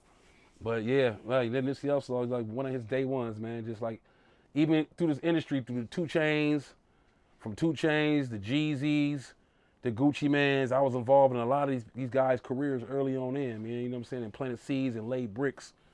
You know what I'm saying, with these guys' careers, man. And, like I say, I'm still relevant, man. I'm still, the last song I produced, like I say, Nipsey Hussle, Jay Stone. I did, what's Kendrick boy name? J-Rock? J-Rock, yeah. I did J-Rock shit. You know what I'm saying? So I'm still a relevant producer out here making beats and putting out records. I got the Stash House out and everything, and yeah, man, just like I say, this music, man, it's tied in all of my street shit with my run-ins with the millionaires and entrepreneurs, and you know what I'm saying, and my cousins and shit like Razcast, the E40, Turf Talk. Shout out to all them. You know what I'm saying, the people in the Bay. Yeah, man. I seen that during your BMF time that there was a fight between BMF and 3 6 Mafia. Mm-hmm. That happened. I think it was All-Star Weekend. I believe that was All-Star Weekend, or was that DTP? But yeah, it was a couple times that we was in. We would go to Magic City. We would go to Club 112. And like I say, man, it was.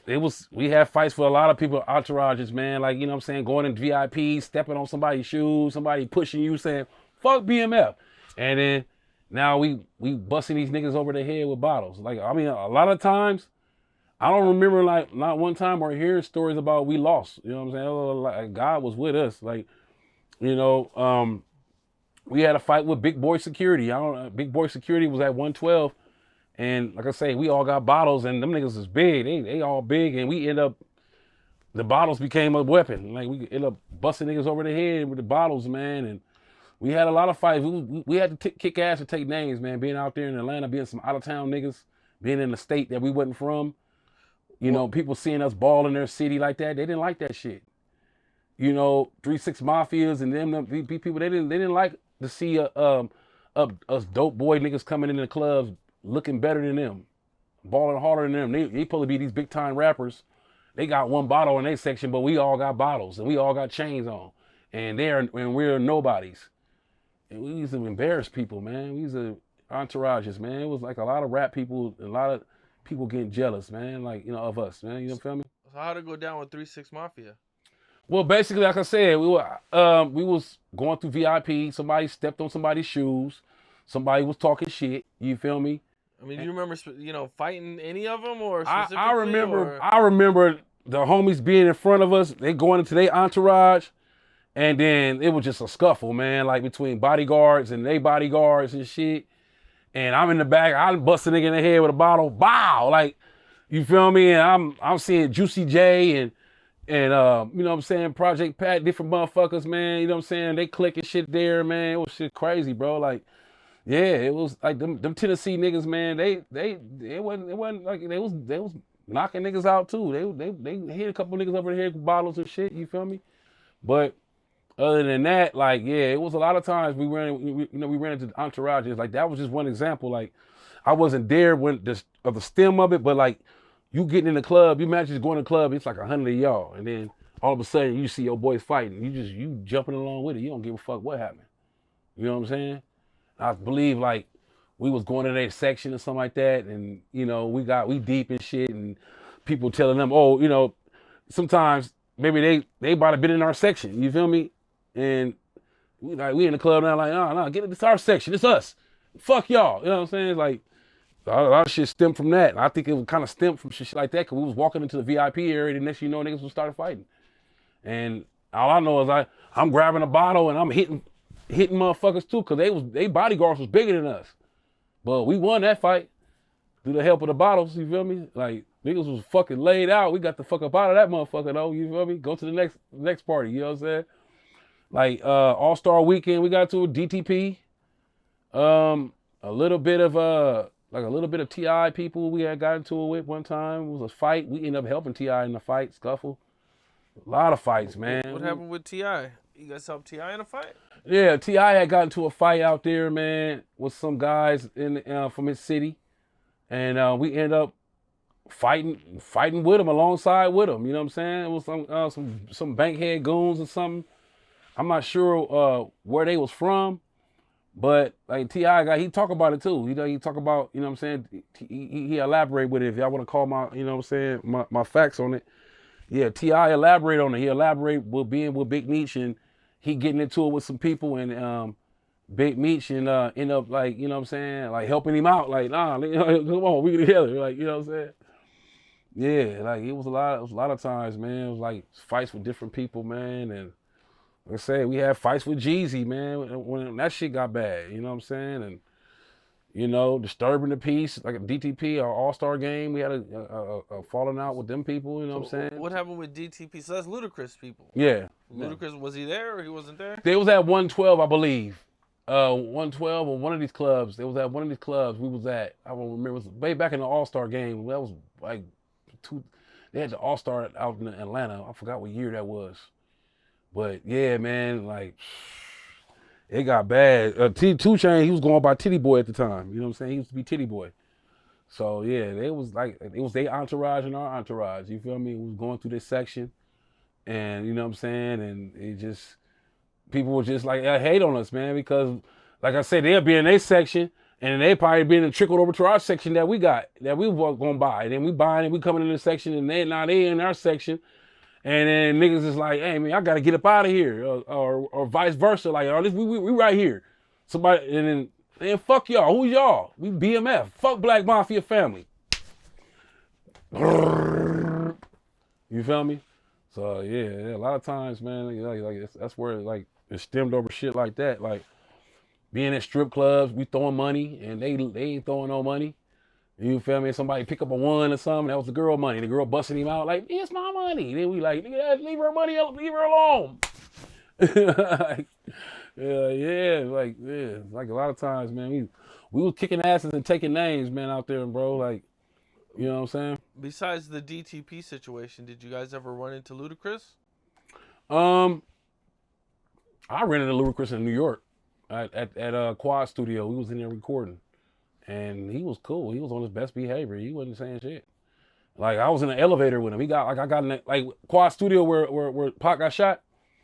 I'm in Quad Studio in New York. You feel me? We out there doing a BMF mixtape. And Ludacris comes in the elevator. You feel me? This is right when he had that song called You Don't Know Me Like That. Back, you don't know me like that. So I'm like, he coming like, dang, I'm like Ludacris. So my homegirl like, won't you get his number? I'm like, man, I'm arrogant too at the time. I got money, you feel me? Why he in the elevator? I'm like, I don't know if he want to work with me, bro. I'm busting him out while he's like, he ain't say shit. He just riding the elevator down. He being quiet. And my homeboy like, won't you get his number? Why he trying to like, I'm like, man, I'm cool, man. I'm good. You know, it's after the fight, you know, like maybe a year after the fight or something, 2 years after the fight with them, man, whatever. So he in the elevator. My homeboy like, "What you get his number?" And I'm like, "Oh, I'm cool. Like, he good. You know what I'm saying? I'm cool. You know."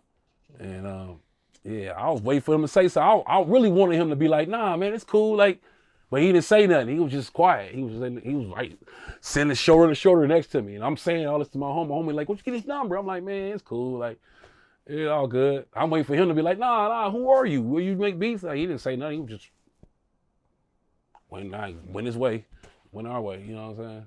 So I seen him afterwards. You know what I'm saying? And I even seen 2 Chainz. 2 Chainz, Titty Boy. Shout out to 2 Chainz. You know what I'm saying? And he can throw this up in my face. I used to be arrogant. You feel me? I used to be at that time. 2 Chainz wasn't 2 Chainz. He was Titty Boy. He was just an extra guy on their label. And I remember coming up to me. He was like, "S, man, I heard your beats. I just want to work with you, bro. You feel me?" And he's like, this was in Atlanta days. He was like, "Just take me back to the house and let's record a song or something." And I remember Blue used to be in my ear. He's like, "Man, don't let these Atlanta niggas know where we stay at, because, us being the dope boys, you feel me, the trap boys, these niggas gonna try to rob us, you feel me?" So I remember 2 Chainz coming up to me, Titty Boy coming up to me like, man, after a club one time, he was like, "S Class." He called me S. He knew who I was. I didn't know who he was. And he was like, "Bro, I just want to work with y'all niggas, man. I want to fuck with y'all. Y'all." And I was like, I was too busy for him, you feel me? I was like, the next day he gave me his number, I didn't even call him, you feel me? Like, I was too busy. I think I went to Miami a couple months later, end up going to Miami. But that was just an example of like niggas that just want to be down, man, like trying to be down, and like seeing us ball out there and seeing our movement, you know what I'm saying, how we was moving, just want to work with niggas, man. And I regret that, man, because you never know who's gonna be the man tomorrow, you feel me? Like, if I run into 2 Chainz right now and tell him about that story, he gonna be like, "Man, you should have fucked with me. When they went down, I would have carried you. I would have, you would have been," you know what I'm saying? But it's all good. Like, God carried me, and I work on a lot. I'm still producing. I'm working on movies. I score movies, you know what I'm saying? And it's still working, man, staying relevant, doing production behind the scenes, man, you feel me? Did you ever run across 50 Cent back then? Actually, yeah, back when, let's say when BMF, we went to New York, right? When we was in New York around that time, before Big Meech got caught up, I had ran into him, you know what I'm saying? Yeah. Well, okay. Out in New York, yeah. Okay, 50 Cent, I actually worked on Get Rich Die Trying. What? Right. I actually worked on Get Rich Die Trying back in our BMF days, maybe like around 2004, 2003, when we was in Miami. I had got an opportunity to do my manager named Jabari Ali, and shout out to John Houlihan, that was 50 Cent's music supervisor. John Houlihan, I love you, bro. You gave me a chance out here in this music world. So basically, John Houlihan, my manager, was working on Get Rich Die Trying. They was in charge of clearing all the music that was going to be used in the movie, and music that wasn't 50 cents initially, like other music and cover tunes that was used in the movie. A music supervisor's job is to clear them records and green light. So basically, John Houlihan had a situation where it was a part in the 50 Cent movie where he came home from the hospital, and it was a song that was being played on the radio. And it was supposed to be the guy that 50 Cent was rapping against, song was supposed to be played on the radio, which ended up being Blue Da Vinci. Right, I was gonna say Blue Da Vinci was famous. Right, well, I'm the one that stemmed that. That came from my management in my circle. And what ended up happening was a song got placed on the album through the music supervisor, through my management. And because Blue was supposed to be the guy that was that he was the Ja Rule of the you know what I'm saying, of that movie, you know what I'm saying, that 50 Cent was going against, they made Blue do a voiceover for the actor that played the guy that was going to get 50 Cent. He didn't know how to rap. So when they had him recording and doing his parts, if you notice, the microphone is in front of his mouth where you don't see it moving. He's doing this. So the rapper that you hear rapping, it's not him, it's Blue Da Vinci voice. I had got Blue a additional job to do a voiceover for that movie. And my management, John Houlihan, was the ones that cleared the record for that scene. You know what I'm saying? Which they gave us 20,000, and we end up, splitting 20,000 for that. Me, Blue, and Azure that was on there. So then Blue got after that went through. Blue had got invited out to 50 Cent's house, which that was Tyson's house at the time, the house he had in Connecticut. We had the Maybach, and we had the Maybach out. And we shot the Streets on Lock video. We had the Meech's Maybach in New York. I didn't go with Blue. I was with my bitch at the time. I was supposed to ride out to Connecticut with Blue, but I heard Spider-Loc was out there because he had signed a deal with G-Unit. Spider-Loc was from East Coast, Crip, and Blue friend. So yeah, they went out there to meet up with 50 Cent after Blue had to depart and shit, and 50 Cent met Blue for the first time and was like, yeah, man, I heard you're supposed to be my enemy in the movie. You know what I'm saying? Like, okay, that's cool. And they shot the shit, and that whole day, I think Blue had hung out in the house with 50 Cent. And I had met 50 Cent and face to face. Before that interaction, I had met 50 Cent on the 21 Questions video shoot. When I had just left LA Confidential, before I left LA Confidential, he was shooting that video, 50 Cent, and it was Dr. Dre, and I came up, met Dr. Dre, met 50 Cent at the 21 Questions video shoot. Rest in peace, Nate Dogg, did the hook. I met him in person there, and like I said, my second run into him was through business. Not directly, but through my management and me working on that album. Working on that movie, you know what I'm saying? Scoring, getting Blue Da Vinci that job with 50 Cent. So it's I was the first person from the BMF to actually do business with 50 Cent. If you look at it, you know what I'm saying? Like, I'm the first person from the BMF clique to even fuck with him, you know what I'm saying? That maybe brought attention, because even when Blue came out there, Blue drove out there with the Maybach and everything, 50 Cent was like, oh, damn, who was these guys? He's seen niggas rolling like on a major level without a major album out. You know what I'm saying? And he knew right then and there what BMF was. You know what I'm saying? He had asked questions. He knew BMF was. So he knew in the back of his mind, he always knew what BMF was. Then, like I said, 50 Cent, he got big in the film world with the powers and all that.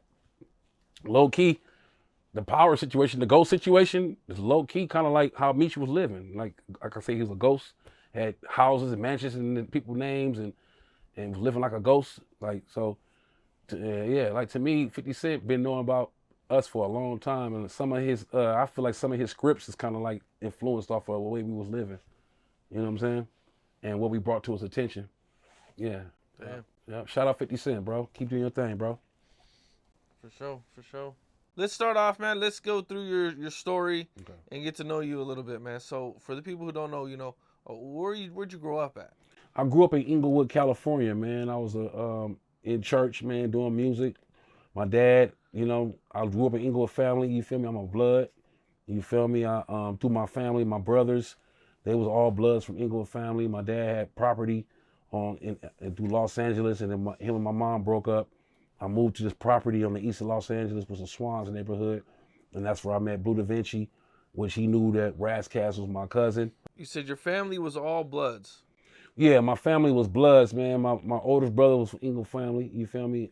Inglewood family back in the 80s, 90s. My brother that's older than me named Stump from Nine Deuce Inglewood family. You feel me? They I had a talent, man. You know what I'm saying? I was blooding and I was gang banging. Okay, so you know what I'm saying? Growing up, seeing your family, is that what made you want to follow their footsteps into the streets? No, it wasn't. It didn't make me want to follow it. My mom was in the church. My dad from Louisiana. You feel me? We grew up in Inglewood. My brother was a blood, and I knew we was in the street life. You feel me? It was a hardcore life. I was, you know what I'm saying? We was bloods. And at that time, it was more Crips than bloods. So we was outnumbered. You had to be hard. You had to be hardcore out there. You know what I'm saying? How much were you outnumbered, do you think? Bloods versus Crips. I remember this being the thing people talked about. Yeah. I mean, they were saying it was like in the 80s, man. It was maybe like 20-1. It was or like something. It was like 20-1 blood. Like, so our neighborhoods like Inglewood families, the Swans, the Avalon Pyrus, the Crenshaw Mafias, the Divalanes. My boy, shout out to Mont from Divalanes. You know, a lot of different. We was like a brotherhood. You feel me? We only partied within each other. You feel me? We had hood days and we only kicked it with each other. Sometimes their enemies became our enemies because we were so close. Inglewood families, the Swans, a lot of Bloods in L.A., Inglewood. Who were you guys' like worst enemies when you were growing up? Our worst enemies was the 6-0s. And the crazy thing about it was I ended up being Nipsey Hussle producer, which was the 6-0s, the 9-0s, all the hood, all the 9-0s and the people that was claiming neighborhood. You feel me? The different sets around 6-0s and 9-0s. 9-0s is in the back of our neighborhood. I lived on by Van Ness and Hardy, which was like, you know, you keep going east, you're gonna run into the 9-0s. You're gonna go to Jesse Owens Park. You feel me? So they was our worst enemies. The 6-0s was our worst enemies. You know what I'm saying? A lot of history of us killing each other. You know what I'm saying? Is there any situations where you were outnumbered by a lot of Crips and you had to still get down? Well, yeah. I mean, I was at Jesse Owens Park. You feel me? I used to swim at Jesse Owens Park, and when people at Jesse Owens Park started noticing that I used to go home across Van Ness and I was with them people, we got chased out of there. You feel me? People up in Jesse Owens Park. You know, we swimming and shit. And the niggas up that watched the people swimming, they up there banging on us and shit. And while with my boy Snugs, rest in peace from Eagle family. You feel me? He ended up going back dumping on all the motherfuckers up there. You know what I'm saying? My boy Snugs, he wasn't playing that shit. That was my boy. We used to go to Jesse Owens Park and swim. And then when they started noticing, like, hey, they walk home that way. They not from over here. You feel me? That's when it got bad with the neighborhoods. Not always with us, with me and them, different them. Like, you know, they chased us home and shit. Snugs wasn't having that shit. Snugs got a gun, went to the apartments across the street, knocked on the door. So they opened the door, he dumped on all them niggas. Snugs, rest in peace. I could talk about it. So yeah, Snugs was crazy for my hood. 9 Deuce, Inglewood family, Snugs, rest in peace. Shout out to Rod Dog, Bisco, and all them. Like, yeah, that was my road dog. Snugs, rest in peace. But yeah, that's when I first started noticing that the neighborhoods didn't like where I was from. You know what I'm saying? How old were you when this happened? Probably like 16, 17. I used to go to Jesse Owens Park, and I was part of their swim team. They had a swim team. They was trying to get people that knew how to swim real good to be a part of their swim team. And I used to go every Saturday to swim with them. Me and Snugs and my boy Carl, Baby Floss. You feel me? So we used to go over there, swim with them and shit. And they was noticing after we got through swimming, we was walking over there. And then Snugs, my boy, he was a rider. He didn't give a fuck. What were you asking where he was from? He was gonna tell you. So a couple of them people asked him where he was from before he started swimming. He was in the pool. He was like, nigga, this Inglewood, I live over there. This Inglewood family, 9 dudes, 4 block riders, whatever. Like, they was like, oh, they from over there. So we started getting chased out that park. And then the 9-0s was like, they cool with the 6-0s and all the neighborhoods that we got. They got different sets through Los Angeles, from, you know, all the way on down from the hundreds to 11s. They got different sets spread throughout.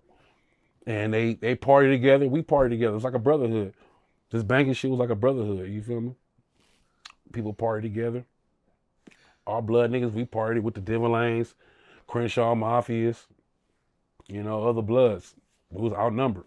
So they enemies became our enemies through bitches, and people might have had a baby mama that was from 6-0. They was fucking on a girl or making love to a girl or something that from over there. And a lot of shit stemmed from baby mamas and hood rats and different from niggas and, like, you know, but as far as like my card and shit where I came from, like, we was bloods. We was Don Moo riders, you feel me? How old were you when you got jumped in? Maybe like about 15 or 16, you feel me? I was jumped in with my brothers and shit at Darby Park with niggas and shit, hanging with them, and got to a squabble with about 4 or 5 niggas, and next thing you know it, the homies are sweating me like, hey man, you gotta go on missions, nigga. We go on missions. That's how you earn your respect around here, is you go on missions. And you know what I'm saying? And when I was in the Inglewood family, living around that time, I wasn't really going on missions. And it came later. My missions came later when I moved to Swan neighborhood, which was our brother neighborhood. Swans, Inglewood families, they share a block called Nine Deuce. Nine Deuce go all the way. So we had a day called Nine Deuce Day, and then but when my dad, moved, we broke up with my mom, and I was in the Swan neighborhood, and I got older, I started doing dirt with them, and I learned that they was brothers with my brothers in Inglewood. So my dirt came from being with the Swans. You know what I'm saying? The Inglewood family days, my boy Snugs, Rod Dog was always a rider. Bisco was always a rider. You feel me? Them niggas was, getting into big shit, going back and forth to jail. Niggas getting in wars and shit, and they telling us, hey man, don't walk around here, bro, cause we into it with these niggas. My nigga Snugs, rest in peace, was Bisco. Nobody could walk in our neighborhood with blue on. You feel me? Like, you had blue on, you take them shoes off, nigga. Like, my boy Snugs, we was rolling one time. I'm in the car and shit on Crenshaw and Manchester. So nigga got blue on. He make the nigga take blue off. Nigga, you gotta take this shit off, bro. We gonna kill you right here. Or we gonna fuck you up. You know what I'm saying? So my neighborhood had a big reputation for, like, you know what I'm saying? Like, we had a lot of wars going on with the 6-0s and shit. So around that time in the 90s, stemming to the 2000s, I went transition with Big Meech and went to Atlanta. But my neighborhood, yeah, the neighborhoods, we got a lot of history of killing each other. But it's crazy because one of my friends I produced for was Nipsey Hussle, rest in peace. He was from over there. And just to, music was for us, music was it was a bridge gap for our different neighborhoods to how I met Blue. Music. We get in. We get in Yeah, on that. absolutely. What was high school like for you? High school was cool. I mean, it was crazy. Like I grew up in Inglewood. I was a blood. So I said, you had to know where you want to go to school at. You know what I'm saying? If you was a Crip, you had to know where you were going to go. If you was a blood, you had to know where you were going to go to school at, because it was going to be problems. You wasn't going to learn in them schools. So I went to Morningside. I went to all blood schools. I went to Morningside, and I went to Centennial. I went to Verbum Day. My dad had me in private school. I was in my 7th grade, 8th grade year. I was in St. Eugene. I went to Verbum Day. It was an all boys school in in Watts. So I had bad grades. My dad was paying. He was like, man, you got to go to a public school. So I ended up going to Morningside. It was a blood school. Morningside was crazy. All the Crenshaw Mafias was up in there. You feel me? My first baby mama, was dating one of them niggas. You feel me? I didn't know she was my baby mama until later. You feel me? She was dating one of them niggas, and I didn't like her. I liked her a lot, but she liked them the killers. You feel me? At that time, I wasn't no killer. I was just hanging around, claiming the game, banging. You feel me? She was dating the killers. You feel me? And she thought she was pregnant by a killer from over there. You feel me? But I ended up being a baby daddy. She was my friend. We had relations. But yeah, at that motherfucking school, Crenshaw, Morningside, yeah, it was a Crenshaw Mafia Inglewood family based school. Did any Crips go there at all? If you was a Crip that checked in, you was checking out in the next week or so, because you was getting sweated that whole week. The whole first week of Morningside, even being at Centennial, because Suge Knight was my football coach at Centennial. But even any blood school that you went school, if you checked in, you was from out of bounds, that first week you was checking out, or you was getting beat up, or you was bring your people up there to try to to retaliate. But yeah, a lot of schools of Crenshaw High, Locke High, Morningside, these are Bloods and Crip schools. Like Crenshaw High, that's a Crip school, right? If you was a Blood checking up in there, the first week you probably was checking up out of that motherfucker, or you was tucking your tail. You feel me? You wasn't telling him where you were from. You feel me? Like a lot of schools in the 80s, 90s, you wasn't. If you was out of bounds, living somewhere else, and you checked in that school, moving, like your mom moved to a certain area, and you was from somewhere else, and you was known and you was reputable, you was checking up out that motherfucker quick. You know what I'm saying? Within a week. So, Morningside, yeah, any Crips that checked into Morningside within a week, after that, you was getting beat up, checked out, or you was tucking your tail. Or you know what I'm saying? What do you think was like growing up during that time? What do you think was like one of the craziest situations that you could talk about? Growing up in that time, man, the crazy situation was, like I say, man, we came up in an era where you couldn't really wear colors, man. You'll be somewhere and people will see you. Oh, they bloods. Now you got Crips, you got Bloods wearing everything. You know what I'm saying? But it was just crazy around that time. You couldn't wear certain colors, bro. And be like one time, I'm a Blood. I'm from Eagle family, and I'm in the Crenshaw neighborhood, Crenshaw Mafia neighborhood. I'm in all blue one day. I'm on Century at this, they had a Golden Bird right there. Real niggas know that a Golden Bird right there. That was Crenshaw Mafia Golden Bird. I'm in there all blue. I'm around the Eagle families. I was around them, but some Crenshaw Mafias didn't know me. I'm in all blue. And I didn't realize I was in all blue. And these Bloods is walking past and they hit me up. I'm hitting them back up too. You feel me? But this, when you hit up Inglewood family, this look like East Coast. If you tilt this like this, it look like an E. So a lot of East Coast, they go like this, and sometimes it look like this. But this is Inglewood family. I'm hitting them up like this, but my shit is crooked like this, looking like an E. I got all blue on. They come up to me like, nigga, like, who's these East Coast niggas up in our shit? You feel me? Pull out guns and everything about to blast me. They got closer. They was able to talk to me. I'm like, nigga, it's Inglewood family, nigga. Nine Deuce Inglewood family, 4-block riders, S-Class. You know, I'm S-Dog. I was going by S-Dog. S-Dog. Whoa, whoa. Oh, we thought you was a E-Ricky. We thought you was a Crip. You know, we thought you was a, you know what they call them. You know what I'm saying? So, yeah. But, that was a crazy time. I couldn't even wear a blue around that time. Like, around certain neighborhoods, a person didn't recognize me. They was on my head, ready to bang or come in there and kill me. You feel me? But the good thing, I was able to talk before they started shooting.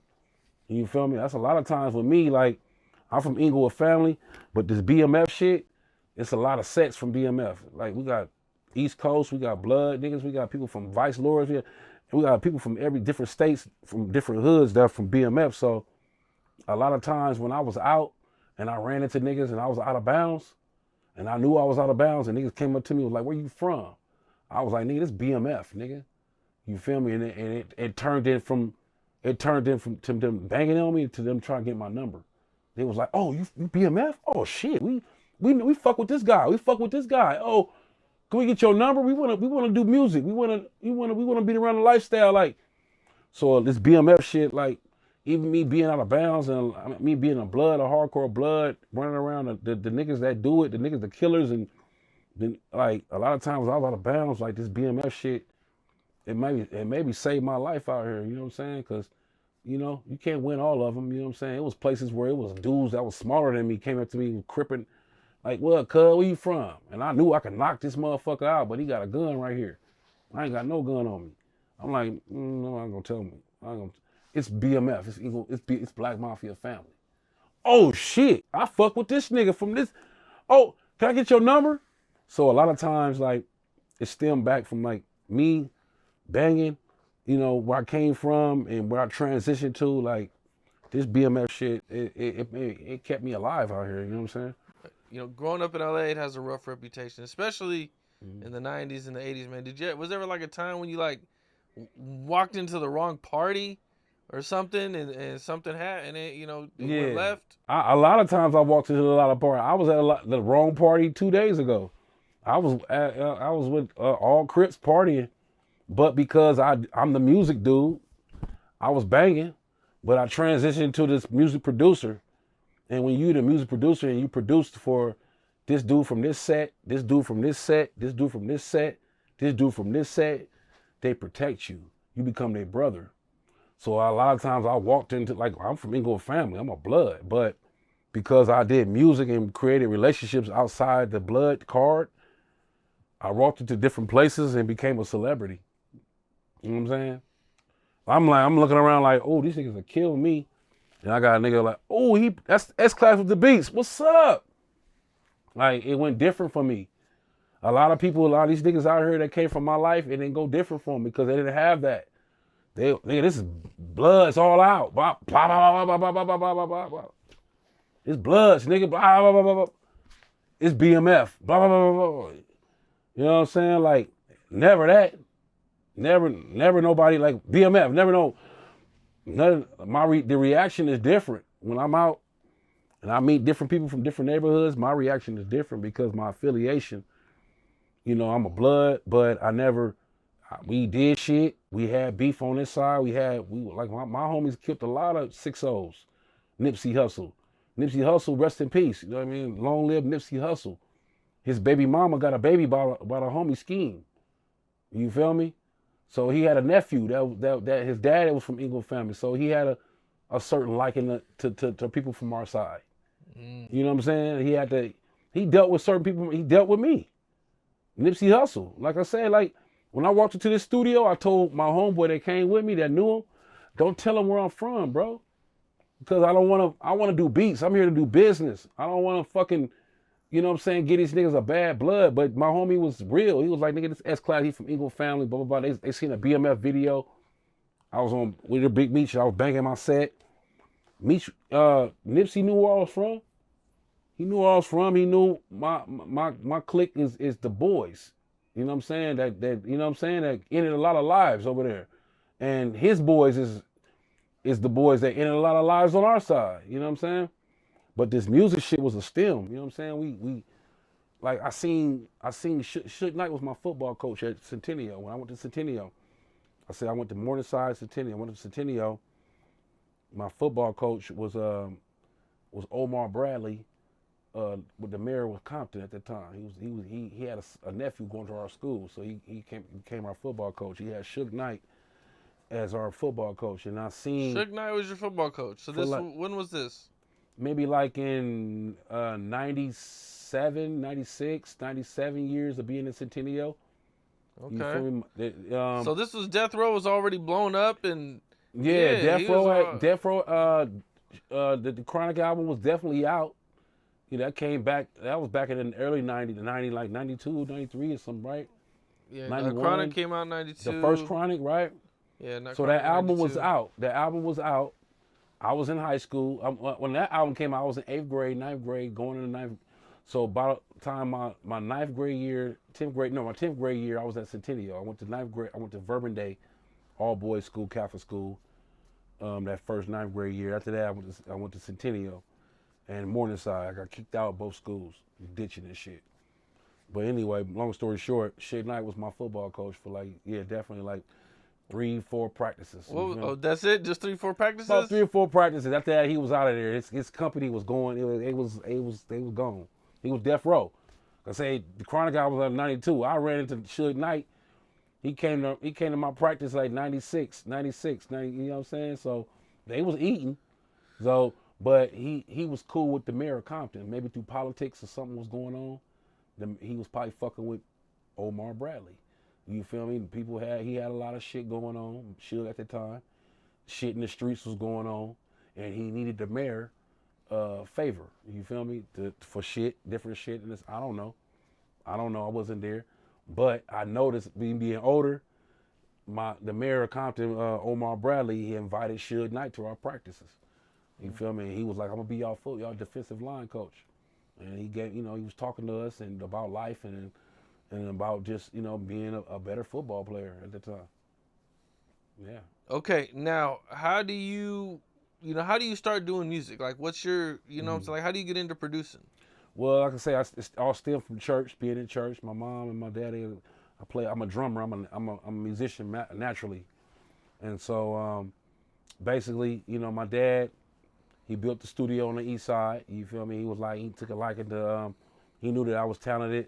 And I always knew I wanted to be a producer since I was a kid. I always knew I wanted to be a producer and make beats. I always had tunes in my head. I'd be in school, playing on books and shit, beating on books, getting bored of the lesson. And like I say, my first introduction to music was, like I said, my dad, him and my mom broke up. We was on the east side. I met Blue Da Vinci, and I started making beats. And I learned that Razzcast was my cousin. I had people that was already in the music business that was doing shit like, I didn't know E40 was my cousin, but I learned later that E40 was my cousin through marriage and affiliation. You know Turf Talk? Yeah, that's my cousin. Through Turf Talk. Turf Talk's from Rialto. Okay, that's my cousin. He grew up. We went to the same high school. Okay. Oh yeah, that's Turf Talk is my cousin. You can call him right now. Yeah. I learned that I later. I don't know him. I learned it later through going through family reunions that Turf Talk was my cousin. And then him and E40 affiliation. And I had worked with E40 maybe about 3 or 4 times. before that. But before you knew he was your cousin? Before I knew he was my cousin. That's crazy. Yeah. Okay. So basically, going back to my music introduction, like I said, my dad built the studio. Bam, we met Blue Da Vinci. I knew SKG. She was a rapper. You know, she was my sister or whatever. We was at this guy named Mark Gordon's studio. He used to produce for he wrote. He was part of Levert, the group Levert, with Gerald Levert and the Leverts and stuff like that. Mark Gordon was a part of that group. So we was going up there at the studio, and I met Big Chuck. Big Chuck was an A&R for Aftermath. So he took a liking to our beats. Terrence Martin too. I don't know if you know what Terrence Martin is. He's a famous producer. Kendrick Lamar, a lot of different stuff. His name is on. YG, Ghost producer, main producer, jazz musician, real talented. We was all going to Mark Gordon's studio, and we had new Big Chuck. Big Chuck was an A&R at Aftermath. So Big Chuck was like, man, you like a baby Dre. He was looking at me like, oh, you like a baby Dre, bro. Like you do this, you do that. And he wanted me to play some beats for Dr. Dre. And I was up there, and basically he invited me to a studio session with Dr. Dre. You feel me? This was my professional career, but as far as music, it came from church, pops. But as far as my first professional crossing over to the professionalism of doing music to professional people, Big Chuck took me around Dr. Dre. And I want to be a ghost producer for him. This is when he dropped Crime 2001. He had left Aftermath. He had left Death Row and created Aftermath. You feel me? And he had dropped Crime 2001 with Nocturnal. Were you nervous meeting Dr. Dre? Nervous as fuck. You feel me? But you walk in, what happens? Like, I was cocky too, because my beats was the shit. Bro, my beats is still the shit. You feel me? To this day, like, my beats was the shit, and a lot of people was telling me, like, bro, you like a baby Dre. So I was waiting to meet him, because I want to produce with him. My dream was to produce with Dr. Dre, or maybe produce on the same album with him. You feel me? Or, work on the same projects. So yeah, I'm nervous as fuck. So Big Chuck like, yeah, man, come over here. We at Dr. Dre. He's looking, he like to take meetings with producers and get beats and reproduce them. Dr. Dre, like he's a real producer. You know what I'm saying? He was so busy that he's not he's not creating every beat from the stem, but he can create a beat. He's that talented to create a beat from scratch, but he's so busy as a producer, and so he want to take meetings from different producers and hear different beats and see how he can perfect it and maybe co-produce or produce around it too. So I'm there that day. Big Chuck like, hey man, he taking meetings from producers. So I had a meeting with him, and when I had a meeting with him, it was a lot of people in the studio. We was up at Encore Studios in Burbank, and he was up in there in a room, and cause I go in there, I play about 4 or 5 beats from him. Every time the beat, every beat I play from him, Dre was like, that shit dope. He was like, you know what? I would have did this to it though. I would have added this. Every beat I'm playing, Dr. Dre like, that shit fire. But you know what? I would have did this to it too. I would have made the drums do this. I would have made it do that too. So he like, you dope, bro. Keep bringing me beats. You feel me? Keep bringing me fire up here. Come back. I had about 10 of them on the CD. So in that studio session, Nocturnal, they was in the back. I didn't know at the time. Nocturnal, this guy named David Minifield. He owned this company called LA Confidential, and he had Nocturnal signed to him. And basically, he was buying. I didn't know that he was buying bricks from Meech at the time to stem his financial gain. At the time, but Dre he didn't give me a call back, and Big Chuck was like, hey, keep coming up here, keep Dre like your shit, keep coming up here, and I was just like, man, he didn't give me a call back on the first one, like I was discouraged, you feel me? So I'm going back to Mark Gordon's studio. I get a call from Big Chuck and Nocturnal and some other guys. They're like, hey man, they want these guys from LA Confidential. They want you to be an in-house producer with them. So I took a meeting to them, and they signed me as an in-house producer. You feel me? For LA Confidential, we worked on Nocturnal, Slip Capone from the Crip Walk song, featuring Slip Capone. We had Slip Capone. We had Time Bomb. Shout out to Time Bomb. We was all in the label together called LA Confidential. And basically, Dre was trying to do with us what he did with Top Dog. You know what I'm saying? How he's not really a part of Top Dog label, but he endorsed their label. He produced on their albums with Kendrick. Dre was trying to do that with us back in the day. And the guy, David Minifield, you know, he had a little money, and he was just, you know, we was trying to get away from the Suge Knight type of people, and he was trying to be that. You feel me? He was trying to be like a low key Suge Knight, you know, baby Cash Money, and we wanted the Cash Money deal, and it all went sour. You feel me?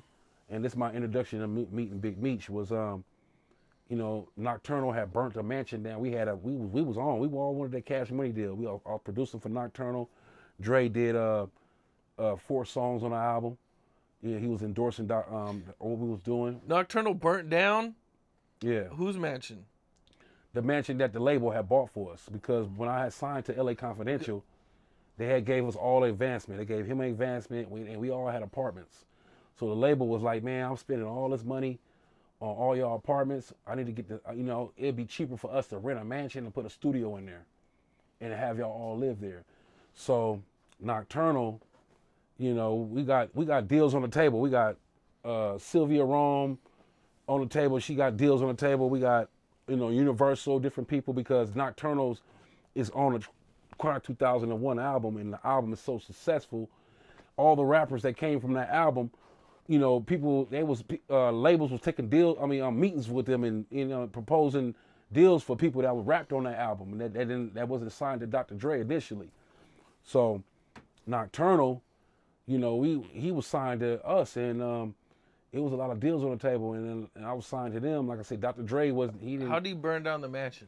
It came like this, man. Basically, the label was like, man, I'm gonna move all y'all into this mansion, and he said, you know, and so Dr. Dre donated some. He donated us some equipment. Let me turn this off. So Dr. Dre he gave us some equipment to do Nocturnal album. He knew that Big D, David Minifield was a hustler, so we all moved everything into this mansion. So while we moved, our transitioning to get into the mansion, you know, Nocturnal, he got a room in the bottom. If you go if you get off on Lancashire and go to Encino and go up them hills, a lot of them houses up there, they on the hills. So this house particularly was on a hill, and our rooms was at the bottom. So when you come in on the swerve, come up the hills, come up to the house, all the houses, all the main rooms was at the bottom of the mansion. So basically, Nocturnal had this girl over or whatever. He, you know, I guess he impressioned the girl like, oh, we bossed up. We in the mansion now. So he in there, Nocturnal's in the mansion with a girl or whatever, you know, impressing her. We haven't fully even moved in yet. Everybody's moving out their apartments to move into this mansion. Everything's in boxes in the house. Everything we moved in. So basically, you know, Nocturnal's impressing this girl, and he has some candles lit by his bed. You feel me? So I come in on a Sunday with my nephew. I got my little nephew. I'm like about to show it off to my nephew. Like, this is how we live here, little nephew. Like, look, Uncle Folly bossed up. Look. So I come in in this mansion on a Sunday. So man, Nocturnal had been there since Friday, Saturday. He been there, you know, trying to, you know, impress this girl or whatever, or just, you know, soaking it in where we living. So he got these candles lit by the bed. So basically, the candles, somehow the candles got lit to his mattress, and it lit the motherfucking whole house. You feel me? So at this time, was this like right as you guys got the mansion? Like, how long did you have the mansion before this happened? We maybe had the mansion about a week or two. You feel me? The label was like, I'm spending all this money on Nocturnal, on you know, everybody had their own apartments. I had my contract was, you know, they gave me a $10,000 advancement at the time. They gave me a Tahoe truck and gave me an apartment. You feel me? And I had a monthly, and every time I laid beats to their reel-to-reels, they was supposed to pay me an additional $2,000. That was all in my contract. You feel me? So basically, the label was like, they was trying to cut costs. You know what I'm saying? Like, man, I gotta get all you motherfuckers in one spot. It's cheaper for us to get y'all all in a mansion, and you feel me, and pay $5,000 a month. You feel me? Instead of, you know, this money over here, all this all over here, and all these people you gotta take care of all these, you know. So we all agreed to be in this one spot. So, baby, we only been there about a week.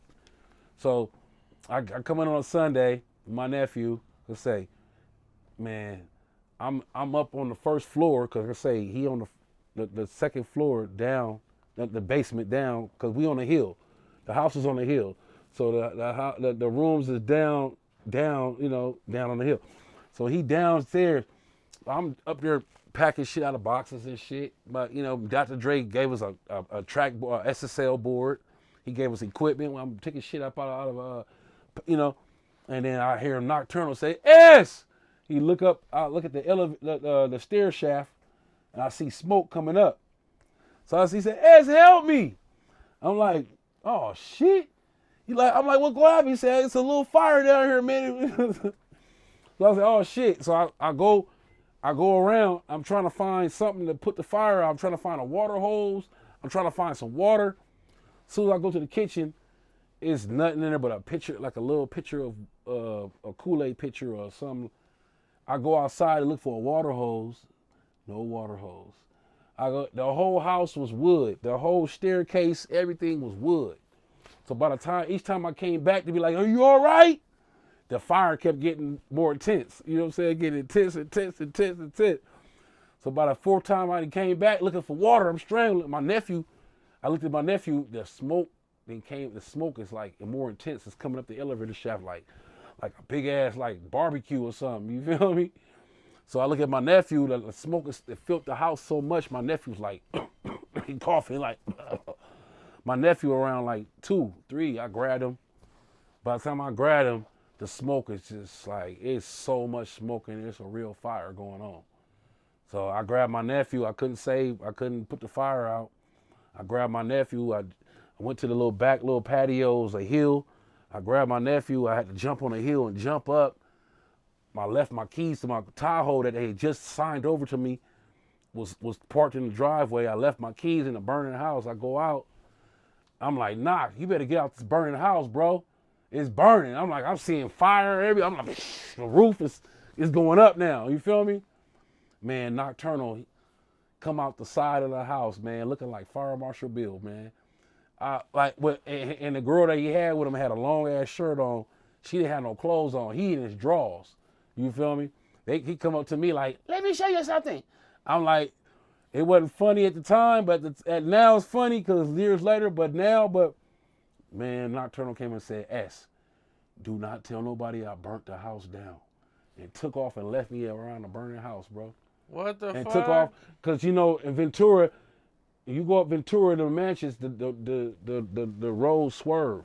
So he running down. Him and the girl took off and left me around the burning house. While it's burning down, or whatever. Fire department finally make it, blah, blah, blah, blah, blah, blah, blah, you know, and everything. So, you know, they initially did their investigation, and they found, you know, Arsenal investigation people, they smart, you know what I'm saying? Nocturnal didn't want me to give them up, but they found out that it came from his room. It started from his room, some candles that was in his room. So, Nocturnal burnt the house down. You feel me? So when that happened, this would transition me to meeting Big Meech. You feel me? Well, what was the outcome? Did you guys like what the label do? Did Nocturnal get dropped? Like no, it wasn't that. It was the label. Like I said, Nocturnal wrote The Watcher. He had wrote maybe like about 4 or 5 songs on the Chronic 2001 album. That at that time we didn't have a deal on the table. We had deals on the table. We didn't take one. We took one. It forced us into a deal because we had Sylvia Rome offered us like, you know, some millions, you feel me, for Nocturnal. We wanted a cash money deal. We wanted a $30 million for all of our artists and the producers, you know, like to have deals in situations. So we wasn't getting nobody knocking on our door with the $30 million, but we had people on our table. So when Nocturnal burnt the mansion down, Big D got grimy. He was like, nigga, Y'all niggas, he like, even though Nocturnal was the cause of it, he took it out on everybody on the label. He took it out on me, Slip Capone, rest in peace. He took it out on Time Bomb, took it out on everybody on the label, man. Like, we was asking for monies and shit for, to take care of where we was, because we had to go back to where we was living. After he burnt the mansion down, we back at our apartments, back at where we was about to move out of. So we still got money, we still got monthlies, we still got shit that gotta happen. So we going to Big D like, hey man, we need our money, man, to take care of our families. And Big D being grimy now. He like, y'all niggas burnt the mansion down. We ain't burned it down, Nocturnal burned it down. Man, fuck all y'all niggas. Whoa, I think he had problems with the law. He went to jail. He was still trying to keep his label running. He was sending us money from jail. He got out. D was being grimy. He started breaching contract with me. My contract said I had recorded over maybe 100 songs to their reel to reels, and my contract said that I was supposed to be paid $2,000 for each beat that I laid to their masters. So my manager at the time said, stop working for them. Just stop until they catch up on payments that you did. You did over 100 songs on their reel to reels. Stop working with them until they catch up on payment. You know what I'm saying? To this contract you got with them. So I stopped doing beats initially with them. I was going up there, checking in on the label. They had ended up getting a studio in Venice Beach. Venice, they had a little studio over there. So we had a studio I was going. But D was still being grimy on giving us our monthly payments. I would go over there. I had a lot of beats laid. I had so many beats. I had made so many beats where I didn't have to make beats every day. I could just, hey, let's get a beat. I'll go to my archives and I'll go, here's a beat. I just made this beat. I can lie to him and be like, I just made this right now. It was a beat I made maybe like 4 or 5 years ago. I had so many beats. So he was just breaching contract and he wasn't paying us and he was getting grimy. You know what I'm saying? So I knew it was my time to leave. You know what I'm saying? Did you produce anything that we know that we'd be familiar with during that time? LA Night and Day. If you go to Nocturnal album, LA Night and Day, he came out. We ended up landing a deal with Elektra Records for a 6-song EP. He took that deal because, like I say, we was trying to get the Cash Money deal, and we burnt the mansion down. Nocturnal had to sign all his publishing over. Nocturnal had signed all his publishing over that he wrote for Dr. Dre over to Big D. So that's what paid for the mansion getting burned down. You feel me? Nocturnal's publishing. You feel me? And which was fucked up for him because my boy is still doing bad to this day. He can still be eating off this, you know what I'm saying? And he fell into a depression mode. But make a long story short, because of the mansion that got burned down, is the reason why Nocturnal is like, he's doing bad right now. You know what I'm saying? He's not doing the best that he's doing. He wrote a lot of songs on that album. So the label, which was Big D, kind of like, got him to sign his publishing over for all that to pay for the mansion that got burned down. And then it forced us into a deal with Elektra Records, Sylvia Rome. You feel me? So Sylvia Rome gave us some money, a situation, and me, D was still grimy because it wasn't enough. Like, he spent more money than what he made off the deal, so he still was grimy. And then at that time, Blue Da Vinci was around with Razzcast, and he had met Big Meech. You know what I'm saying? So at that time, hey, Blue was like, hey man, I know these guys over here, man. We eating on some other shit, and we trying to start a label, and we'll take care of you. We not caring about this, like, how the industry, you know what I'm saying, treats, you know what I'm saying, they people on the contract and shit, and when shit go wrong, so you want to come fuck with us. So that's my introduction to Big Meech, was through, like I say, LA Confidential. And I found out later that they was buying bricks from Big Meech because they tried to extort me and try to get me killed out here. David Minifield, basically what happened was, after all, La went down, whatever, Nocturnal came out with the album. It didn't do what they wanted to do as far as numbers. It went gold, ghetto gold, but it wasn't enough to... for the monthlies and different stuff that D took care of, so he was still grimy. You know what I'm saying? I had met Big Meech through Blue, and I met Big Meech, and they was in Gardena. Yeah, they was living in Gardena. It wasn't even BMF, you feel me? It was Stumping Ground. And we had this company called Stumping Ground. It was Terry Flannery, Big Meech Flannery, and we had Stumping Ground. And so he was like, this S-Class, he's a big, you know, he's a talented producer, and at that time, my level skill was of a level of a Dr. Dre, of a Battle Cat, of a DJ Quick. You feel me? And I was maybe about like 17 or 18 years old, and my contract was with LA Confidential was for 7 years, but because I left, I was caught up in a 7-year contract where I couldn't produce for anybody else publicly without their permission, or they could have sued. So when I met Big Meech, you feel me, and Blue, hey man, when I'm with these guys, I met Big Meech through DJ Pooh, meeting DJ Pooh through Razzcast, and him stemming that and nurturing that relationship through the times I was with them. By the time, my shit went bad with LA Confidential, you feel me, Blue called me over there and said, hey man, you could be our Manny Fresh. You feel me? We was all trying to be like the Cash Money. When Cash Money had that 30 million, they had the Manny Freshes, they was, you know what I'm saying? We need that Manny Fresh, and the Manny Fresh was me for the BMF label. You feel me? Black Mafia family. So, but at that time the brothers was together, you feel me? And when I met them, they saved me from my contract. They was like, man, fuck that shit you in. Come produce over here for us.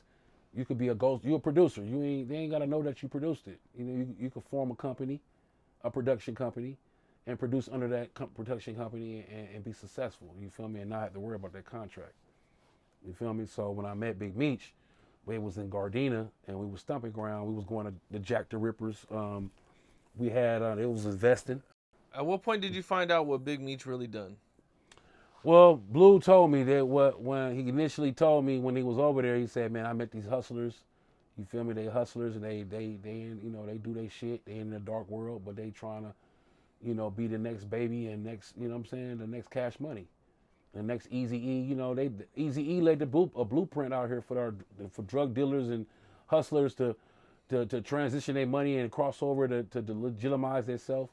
America was built off of that. So going back to, even Motown days, man, it was like, my uncle was a producer. Like from them days to this day, it took the hustlers, it took the people in the streets to kind of fund things. You feel me? These music things. And so me knowing, I heard Big Meech was a hustler, you feel me? And that he was a family and oriented hustler, and that he took care of people. He didn't care about contracts. He didn't care about this. He'll pay you to help him, build his brands and everything like that. And Blue told me, he said, man, this guy Big Meech and Terry Flynn, he's like, they putting money behind these acts, and you want to be over here because they don't, they're not caring that you're signed over here or for permission and all this shit. Come over here and produce for us and fuck with us. And so I was going through over there and hanging out, and I took a liking to him. You feel me? They was family oriented. You feel me? My mom is from Detroit, so they from the D. And so they characteristics, a lot of characteristics was like my family characteristics. So I took a liking to them. And like I say, I was at a point where my company was going down. Nocturnal was fucked up, and my CEO was an asshole. You know what I'm saying? He wasn't giving us no money when we asked for it. He was like basically like slaving us, and like, and that's what we didn't want. That, you know what I'm saying? We want to be comfortable. We want to do music and be comfortable, feed our families, and go home and come back and ball and party like everybody else. Okay, for sure. Is there anything else you want to touch on? Yeah, man. I mean, just want to touch on, you know what I'm saying, a little bit of my direction and everything. Is, you know what I'm saying, I'm a producer to live this life with these dope boys, man. And shout out to everybody that's a BMF affiliated, you know what I'm saying, and it has something to do with our story. You feel me? Shout out to SKG. We got a project right now to discuss with a black woman. I got projects out. We've been nominated for a Grammy this year. You feel me? Shout out to E40. Shout out to Benny Siegel. Shout out to everybody that bought a beat from me. Ice Cube. Shout out to Laylaw, rest in peace. Ice Cube. Everybody from NWA. Dr. Dre. Fucking Nocturnal. Motherfucking Cole 187. All y'all, man, that helped me through this, my journey, my production days, and did my walk of life, man. I appreciate y'all, man, and it's all good, bro. Much love through the ups and downs. I appreciate you, man. You too, man. For sure. Absolutely. What's up? This is Cam Capone. We got more content like this coming soon, so hit that like button, subscribe, and stay locked in to Cam Capone News.